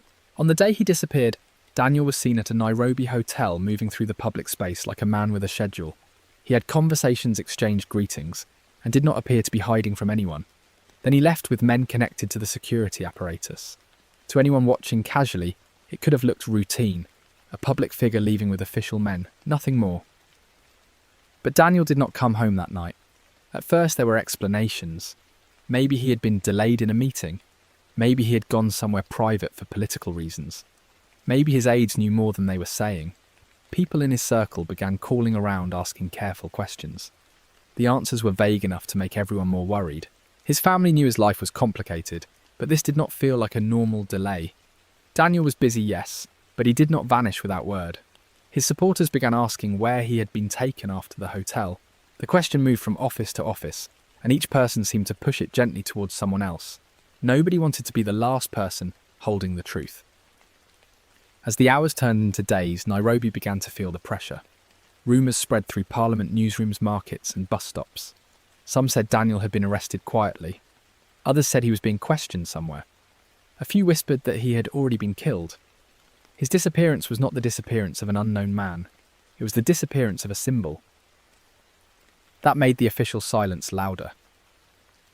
If Daniel was safe, why not say where he was? If he had been detained, why not acknowledge it? If the men who took him were protecting him, why had nobody seen him afterward? Every unanswered question pointed back toward the same frightening possibility. The people who last had him were not trying to protect him at all. Then in the Ngong Hills outside Nairobi, a Maasai herder came across something that did not belong in the red earth and grass. At first, from a distance, it may have looked like discarded cloth or an animal carcass. But as he came closer, he saw the shape of a human body. The face had been badly damaged, and the hands had been mutilated, as if someone wanted identification to be difficult. Police were called, and the discovery moved quickly from local horror to national crisis. The body was taken away and examined. Despite the attempt to destroy identifying features, the truth emerged. The man in the hills was Daniel Mwangi, the politician who had left a Nairobi hotel, with many thought were part of the state, had been dumped in a place chosen for concealment. The news hit Kenya like a physical blow. People did not just hear that a politician had died, they heard that a man many considered their voice had been taken killed and left in the hills. The mutilation made it worse. It suggested not just murder, but contempt. Whoever did this did not only want Daniel dead, they wanted to erase him. Public anger came fast. Crowds gathered. Students shouted. Supporters demanded answers. In Parliament, the air changed because everyone understood the danger of speaking too plainly and the danger of saying nothing.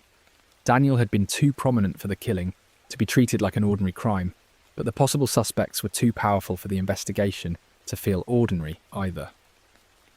The first official explanations tried to keep the story contained.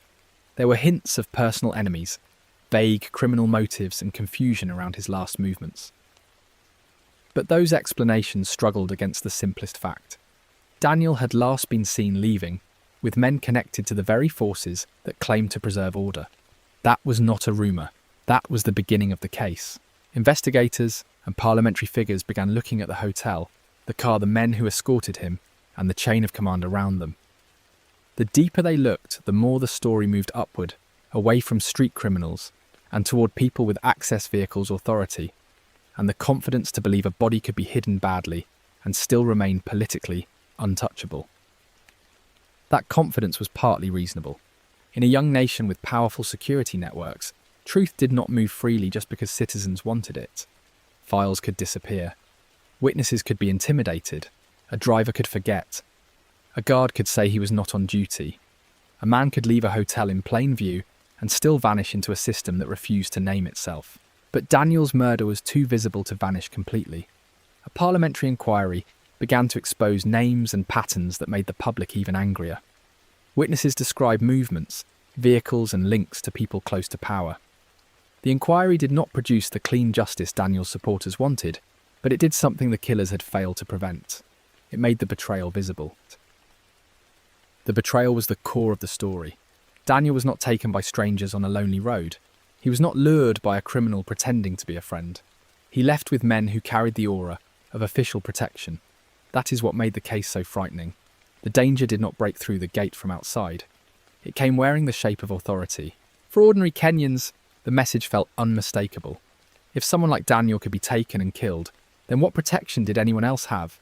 If the voice of the poor could be found mutilated in the hills, what happened to people with no title, no crowd, no newspaper following their name?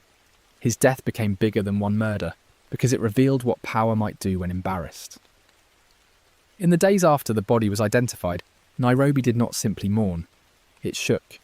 Demonstrations and unrest broke out. Students and workers saw Daniel's death as proof that the promise of independence had been betrayed by men who had learned the habits of control too quickly. The funeral atmosphere around him became political before anyone had to make a speech. The men suspected of involvement did not all face meaningful justice. That is another reason the case remained bitter. People could point toward the direction of guilt. They could name the forces, the circles, the likely machinery behind the killing. But pointing and proving are different things, especially when the proof has to travel through the hands of people who may want it buried. In the final reconstruction, Daniel leaves the hotel, believing he is going to a meeting or being escorted somewhere official. The men around him do not need to threaten him in the lobby because their authority does the work. He steps into the vehicle. The doors close. Nairobi continues moving around them. Buses, pedestrians, vendors, office workers, none of them knowing the car is carrying a man toward his death. At some point, Daniel understands the situation has changed. Maybe it happens when the car takes the wrong road. Maybe when the men stop answering him. Maybe when the city gives way to quieter land and the Ngong Hills begin to rise ahead. A man like Daniel would have known danger when it finally showed its face, but by then, he was already inside it. The killing itself was brutal, and the treatment of the body suggests fear as much as cruelty. The killers tried to make identification difficult. They damaged what people use to name a person, face hands, recognizable human detail. But they failed in the most important way. Daniel was identified, and once his name returned to him, the body in the hills became an accusation. The hills outside Nairobi had not been chosen for poetry. They were chosen because they were away from the crowded streets, away from the hotel, away from the witnesses who saw him leave. But landscapes do not always obey the people who use them. A herder found him. The red earth did not keep the secret, and the country was forced to look. Daniel's death exposed the fragile line between security and menace. The same vehicles that could carry officials to meetings could carry a man out of public life. The same uniforms that could calm a crowd could frighten a witness into silence. The same government that spoke about order could become the thing people needed protection from. That is why the case still carries weight. It is not only about who gave the order, who drove the car, or who stood in the hills. It is about the moment a citizen realises that power does not have to hide in the shadows. Sometimes it stands in the lobby, smiles politely, and asks a man to come along. Daniel Mwangi had spent his career warning that a country could lose its soul if wealth and power gathered in too few hands. His murder made that warning feel less like politics and more like prophecy. People had listened to him because he sounded fearless. After his death, they understood the cost of sounding that way in a place where the wrong men were listening too. The official story never satisfied the people who loved him. It named pieces raised suspicions and confirmed enough to make denial impossible, but not enough to make justice feel complete. Many who were believed to be responsible remained beyond the reach of punishment. That left the case suspended between known truth and unfinished truth, which is sometimes the most painful place a murder can remain. And so the final image is not the hotel lobby, though. That is where the trap began. It is not even the public crowds that gathered afterward. It is a single, expensive shoe lying in the red mud of the Ngong Hills, separated from the man who had worn it, pointing nowhere, while mist moves over the grass, and a country begins to understand what has been taken from it. The red mud of the Ngong Hills held one shoe, one body, and too many unanswered names. But in Manila, another kind of disappearance would not leave even that much behind. No body in the hills, no public grave. Just a young woman, a half-finished page in a typewriter, and men in plain clothes who arrived as if silence itself had sent them.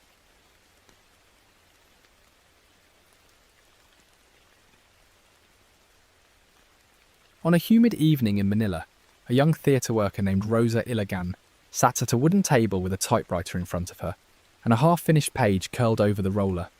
Outside traffic moved through the city in short, angry bursts, horns, engines, voices, then sudden quiet. Inside the room, Rosa and several friends were talking about a performance they might never be allowed to stage. Rosa was in her 20s, slight, serious, and known among her friends as someone who could turn fear into work. She wrote, acted, organised and helped build cultural programmes for people who did not usually get invited into public conversations. She believed stories could do more than entertain. She believed they could make people visible. And in Manila at that time, visibility was becoming dangerous. The Philippines in the early 1970s felt tense in a way that touched everything. Students marched, workers organised, police watched meetings, families lowered their voices when politics came up in restaurants, buses and living rooms. The city still had music, markets, schools, and ordinary life. But beneath it all was the feeling that someone might always be listening. Rosa belonged to a cultural activist circle that performed songs, plays and readings about poverty, land labour, and state violence. To the people who loved her, she was not reckless, she was committed. There is a difference. Reckless people chase danger because it excites them. Rosa kept doing the work because she believed silence was already a kind of danger. Her family worried about her. They had heard stories of students being followed, questioned and taken in for no clear reason. Rosa would reassure them, or try to. She told them the group was careful that they met in known places, that they watched for strange men outside. But those reassurances were never complete because everyone in that world understood something simple. Careful did not always mean safe. On the night she disappeared, Rosa was attending a meeting with other members of the group. The room was modest, with papers stacked on a side table, cups of coffee going cold and handwritten notes scattered beside the typewriter. Someone was revising a script. Someone else was arguing softly about whether a line was too direct. Rosa listened, then leaned forward and tapped a correction into the page. At first, nothing about the evening stood out. Meetings often ran late. People came and went. The group had learned to keep voices low when strangers passed outside, then resume when the footsteps faded. That rhythm had become part of their lives. Fear would enter the room, sit there for a moment, and then everyone would pretend it had left. Then someone near the window noticed a car idling across the street. It had no clear markings. The headlights were off, but the shape of the vehicle sat too still in the darkness. One of the men in the room looked out and said, maybe it was nothing. A driver waiting for someone. A neighbour's visitor. Manila had plenty of cars that stopped without explanation. That was the first mistake everyone made, because it was also the most human one. They explained the strange thing in the safest possible way. No one wanted to be the person who turned every shadow into a warning. So the meeting continued, and the typewriter clicked again. Rosa pulled the paper halfway up to read the last sentence, then lowered it back into place. A few minutes later, there was a knock at the door. Not loud, not frantic, just firm enough that the room went still. One of Rosa's friends stood up slowly and asked who was there. The answer came back in a man's voice, calm and official, but not specific. He said they needed to ask a few questions. He did not say which office he came from. When the door opened, several men stepped inside. They wore plain clothes, not uniforms, but they moved as if they expected obedience. One had a folder tucked under his arm. Another kept his hand near his waist. They did not shout at first. They did not need to. The room had already changed because everyone there understood what kind of men came without names. One of the men asked for Rosa. He used her full name. That detail landed hard because it meant this was not random. Rosa stood slowly, keeping her face as steady as she could. A friend asked what this was about, and the man with the folder glanced at him and said, "She just needs to come with us." No warrant was shown. No address was given. Rosa asked where they were taking her. The man did not answer. Another member of the group stepped forward, more angry than careful now, and said they could not just take people. That was when the room turned sharper. A chair scraped back. One of the plainclothes men told everyone to sit down. His voice was quiet, but the threat in it was not. They took Rosa and several others from the meeting. Outside, the unmarked car was waiting.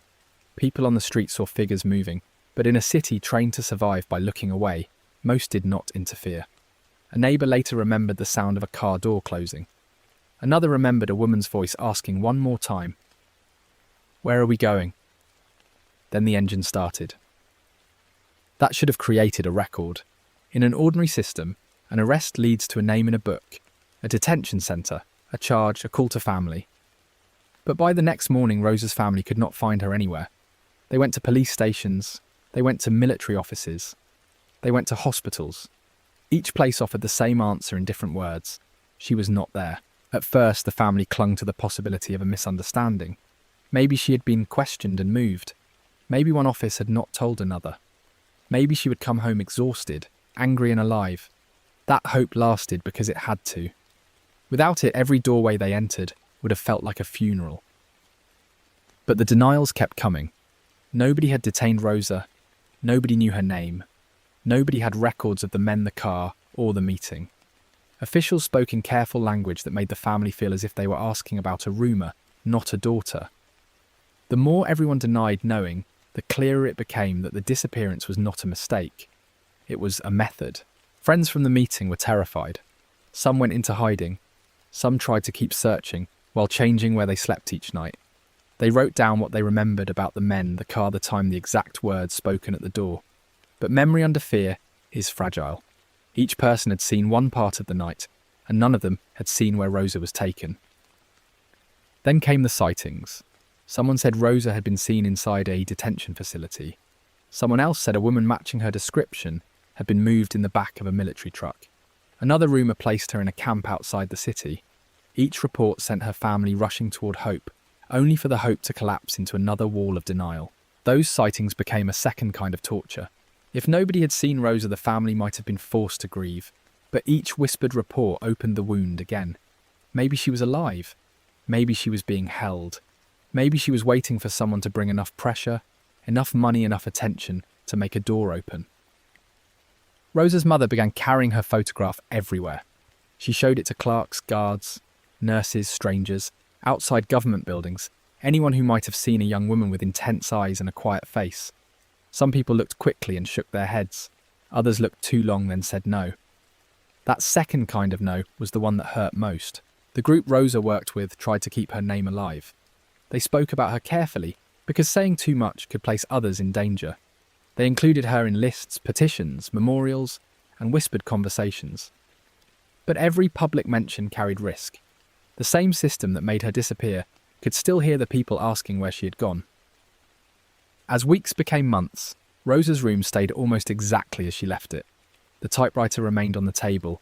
The unfinished page was removed and saved, then placed back, then removed again, because no one knew what to do with ordinary objects after an extraordinary loss. Her clothes hung in place. Her books stayed stacked. Her family could not decide whether preserving the room was hope or surrender.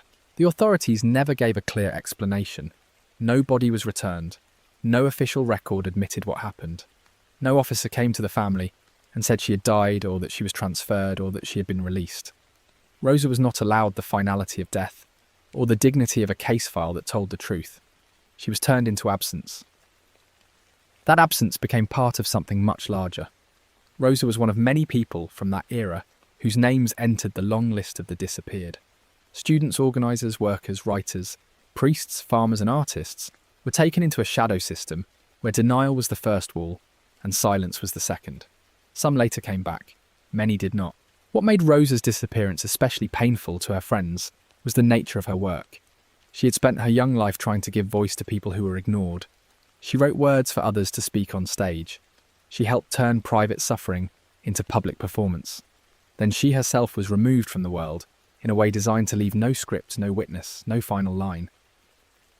In the final reconstruction, Rosa sits at the meeting typing and listening as the night presses against the windows. A car stops outside. The group notices, explains it away, and keeps working because that is what brave people often do. Then the knock comes. Men enter without uniforms and take control of the room by acting as if their authority does not need to be proven. They ask for her by name. Rosa stands. She tries to keep her dignity, asks where she is being taken, and gets no answer. Her friends argue, but the men understand fear better than argument. They move everyone quickly. The car doors close. The engine starts. And the street returns to normal so fast that the normalness becomes part of the crime. After that, Rosa enters a place the public cannot see. Maybe a detention room, maybe a temporary holding site, maybe a vehicle moving between offices that will later deny she was ever there. The exact path is unknown, and that is not an accident. Forced disappearances are built to destroy the path. They are designed so every question reaches a blank wall. Her family keeps searching because there is nothing else to do. They collect rumours like evidence. They memorise the names of officials who refuse them. They learn which offices close early, which guards are cruel, which clerks might listen if approached softly. They become experts in a system that never intended to give them an answer. Years later, Rosa's name would be remembered among the disappeared, but remembrance is not the same as return. A memorial can hold a name, a book can hold a date, a witness can hold a fragment of a night. But none of those things can tell a mother whether her daughter was cold, whether she was brave, whether she called out, or whether anyone answered her. That is the particular cruelty of a case like this. In many murders, the family at least knows where the body was found. They can stand there, as painful as that is, and say this is the place. Rosa's family was denied even that. The whole city became the place. Every unmarked car, every hallway, every closed office door became a possible answer that would not open. The men who took her may never have imagined that her name would last. That is often the arrogance of people who disappear others. They believe removing the body removes the story. But Rosa's life had already been built around stories, and the people who loved her understood how to carry one. Quietly, carefully, dangerously, they kept saying her name. Still, the final image is not a protest or a memorial. It is that room after the men leave. Chairs pushed back, coffee gone cold, papers scattered across the table, and in the typewriter one page still waiting the last sentence unfinished, as if Rosa had only stepped away for a moment and might come back to finish what she was trying to say.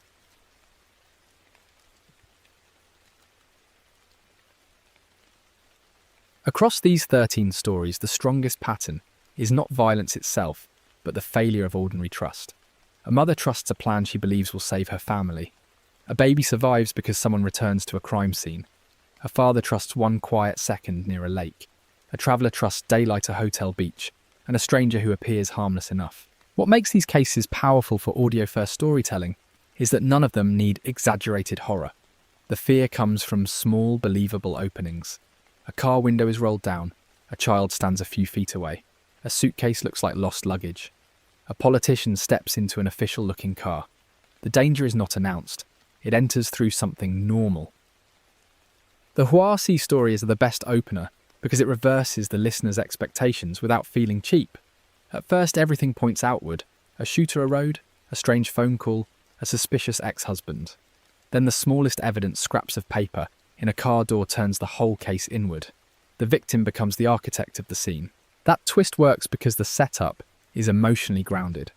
Hua is not presented as a puzzle piece first. She is a mother crushed by debt. The listener does not have to approve of her plan to understand the despair behind it. That distinction matters. The story should never romanticize self-destruction, but it can show how desperation distorts judgment. The crew-style farm story works for a completely different reason. It is not built around one clever twist, but around one impossible image: the baby still alive. That single detail turns the whole case into a moral and investigative nightmare. Someone committed a brutal crime, then returned, or remained long enough to keep a child alive, but not enough to save her parents. That is the kind of detail that anchors a long-form script.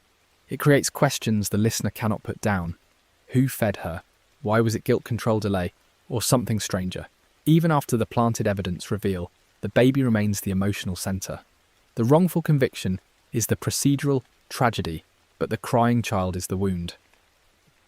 The Adrian-style wilderness disappearance is powerful because it removes nearly every dramatic tool and still creates dread.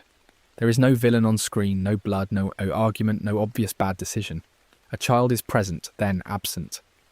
That simplicity is terrifying because it does not give the listener a safe place to stand. Every explanation fails by a few inches. For that story, the pacing should be slower than a murder case. The tension comes from repetition, calling the name, checking the water, searching the brush, bringing dogs, bringing divers, finding nothing. The absence becomes the antagonist. It is important not to over-explain, because the entire emotional force depends on the unbearable lack of an answer. The Mexico beach disappearance uses contrast as its weapon. A bright vacation setting becomes threatening only after the listener realizes how little protection brightness provides. A hotel, a beach, a short walk and a white jeep should feel ordinary. But when those ordinary things are the last known pieces of a life, the postcard setting turns cold. That story should lean into sensory calm, not panic. Heat, sand, hotel shade, dusty roads and casual conversation all make the disappearance sharper. The danger is that the case is unsolved, so the ending must not pretend to know more than it does. The script should leave the listener with the image of the jeep, not a forced solution. The Tagonoura Pipe Mystery is the most visually industrial of the set. It is less emotional at first because the victim is unidentified, but the image is unforgettable. A machine stops workers, expects sludge or scrap, and instead they find a human body inside a steel pipe. That is not just a case, it is a mechanical nightmare. The challenge with that story is humanization. Because the victim has no name, the script must carefully return to the fact that he was once a person. The pipe sludge and machinery create atmosphere, but the tragedy is that the system reduced him to an obstruction. That line between person and industrial waste is what gives the story its moral weight. The Vidya Jain-style story is classic betrayal dressed in prestige. It works because the public identity of the suspect is the opposite of the crime. A surgeon is supposed to preserve life, restore sight and be trusted in vulnerable moments. When that same figure is tied to a wife's murder, the betrayal feels symbolic as well as personal. For this kind of story, the key is not to reveal the husband's guilt too early. The script should begin with status routine and the appearance of order. Then it should let small contradictions weaken that order. The affair, the driveway timing. The hired men, the intermediaries. The listener should feel the prestige cracking scene by scene. The Osnabrück Suitcase Case depends on controlled elegance. A suitcase in snow is a clean, disturbing image because it looks almost polite from the outside. The horror is inside, folded away. This contrast between neat presentation and hidden brutality fits the theme of double lives better than overtly graphic writing ever could. The rare twine is the perfect investigative thread because it is literal and symbolic at once. It binds the body, then binds the killer to the crime. That kind of evidence is satisfying for listeners because it feels tangible.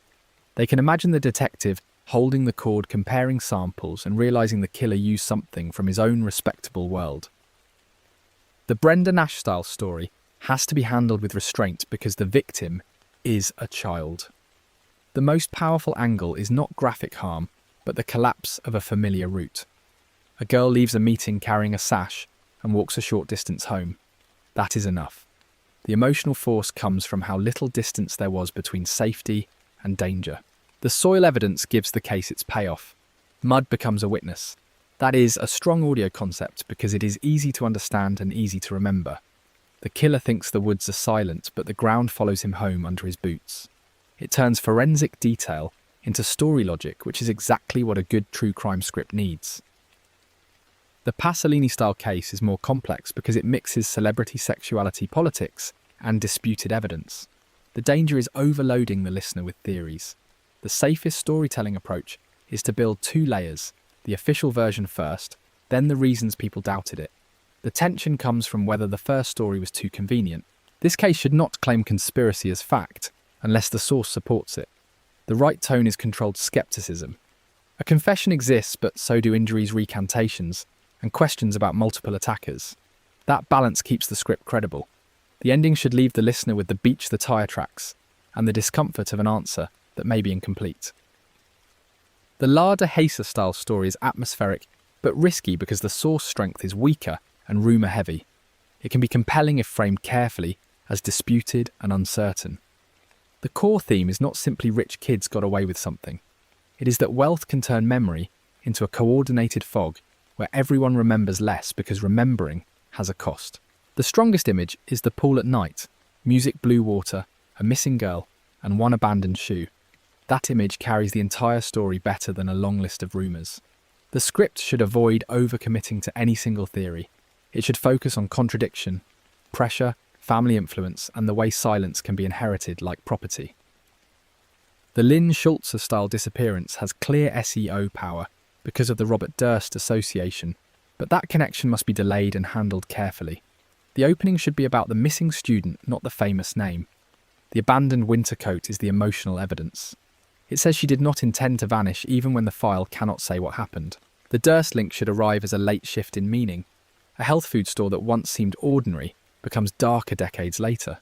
But the script must not state guilt where there was no conviction.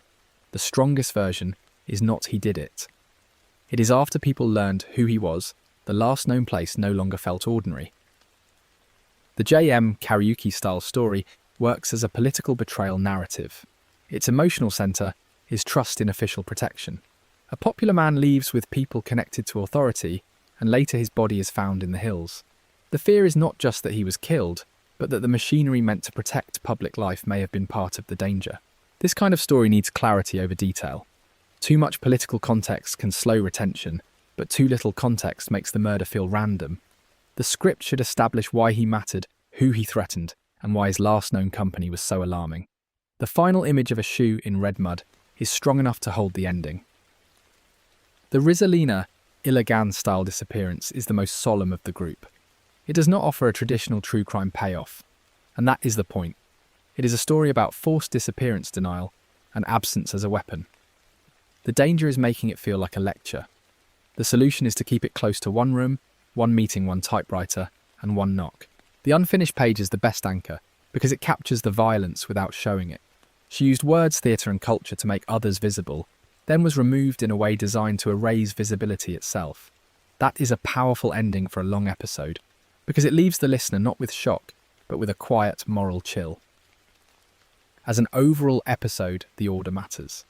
Huasi first is correct because it gives the strongest twist and proves to the listener that the episode will not be predictable. Crew and Adrian should follow because they deepen the emotional stakes. Midge then opens the geography outward, and Tagonoura changes the texture completely with industrial horror. The middle section should balance solved and unsolved cases. Vidya, Jane, Osnabrück, and Brenda give investigative payoff after several open mysteries. That matters for listener endurance. If every story ends unresolved, the episode can become emotionally frustrating. A good sequence alternates dread, evidence, reveal, and aftermath. The later section can carry the more complex stories Pasolini, La de Hesa, Lynn Schultze, J.M. Kariuki, and Rizalina. These require more context and more careful language. Placing them later works because by then the audience is already invested in the episode's voice. The stories can become heavier without risking the opening retention. The recurring theme across all 13 is that safety is often social, not physical. A home, a beach, a farm, a clinic, a college town, a hotel lobby, a mansion, and a meeting room are all supposed to mean something.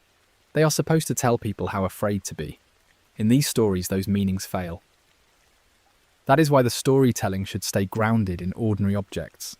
Paper scraps, a high chair, a fishing lure, a white jeep, a pipe, surgical gloves, twine boots, tire tracks, a pool, shoe, a winter coat, a muddy shoe, and a typewriter page.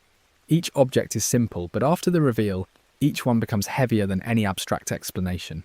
The narrator's job is to protect that transformation. Early details should feel incidental. Later, they should become unavoidable.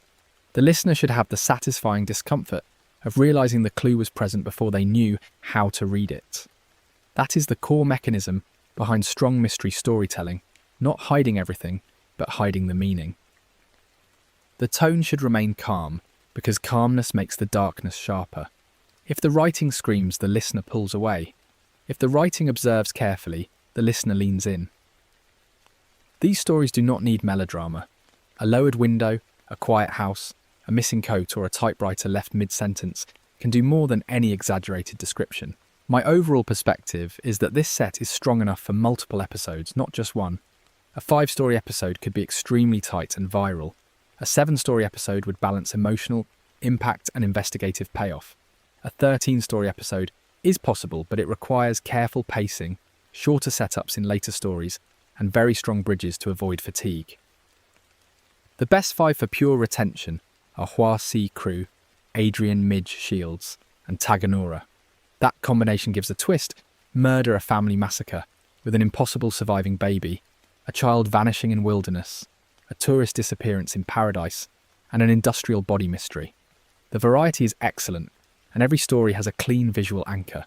The best 7-story version adds Vidya Jain and Osnabrück. Those two create satisfying solved crime structure after the open mysteries. They also bring class, reputation, secret relationships, and forensic detail into the episode. That makes the whole package feel more complete and less like a list of unresolved tragedies. If all 13 are used, the final impression should be darker and more reflective. The episode would start with personal desperation and end with state disappearance. That arc is meaningful. It moves from one woman trying to control her death to another woman being denied even a confirmed death. That is a strong emotional progression if handled with restraint. The main risk is factual overreach. Several stories, especially La Dehesa, Pasolini, Line Schulze, Karuki, and Rizalina, require careful wording. The script should distinguish official fact, later, dispute, reported rumour, and reasonable inference. Credibility is part of retention. If the audience senses exaggeration, the spell breaks. The second risk is repetition. Many stories involve disappearance, silence, and delayed discovery. To prevent sameness, each story needs a different engine. Hua is twist. Crew is moral horror. Adrian is absence. Midge is paradise contrast. Tagonoura is mechanical impossibility.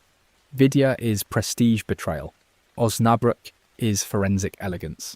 The remaining stories also need distinct engines. Brenda is mud as witness. Pasolini is disputed official truth. La Dehesa is elite silence. Lin is late name dread. Karuki is authority betrayal. Rizalina is erasure by denial. Keeping those engines separate will make the episode feel designed, not repetitive. The bridges should not simply move location, they should carry emotional residue. Wind carries paper to a farmhouse cry. A baby's cry fades into forest silence. Forest silence opens into beach sunlight. Beach water becomes industrial sludge. Steel becomes surgical cleanliness. Gloves become suitcase twine. Snow becomes mud, and mud becomes sand. That bridge logic creates the feeling of one continuous dark journey without announcing the next story like a host.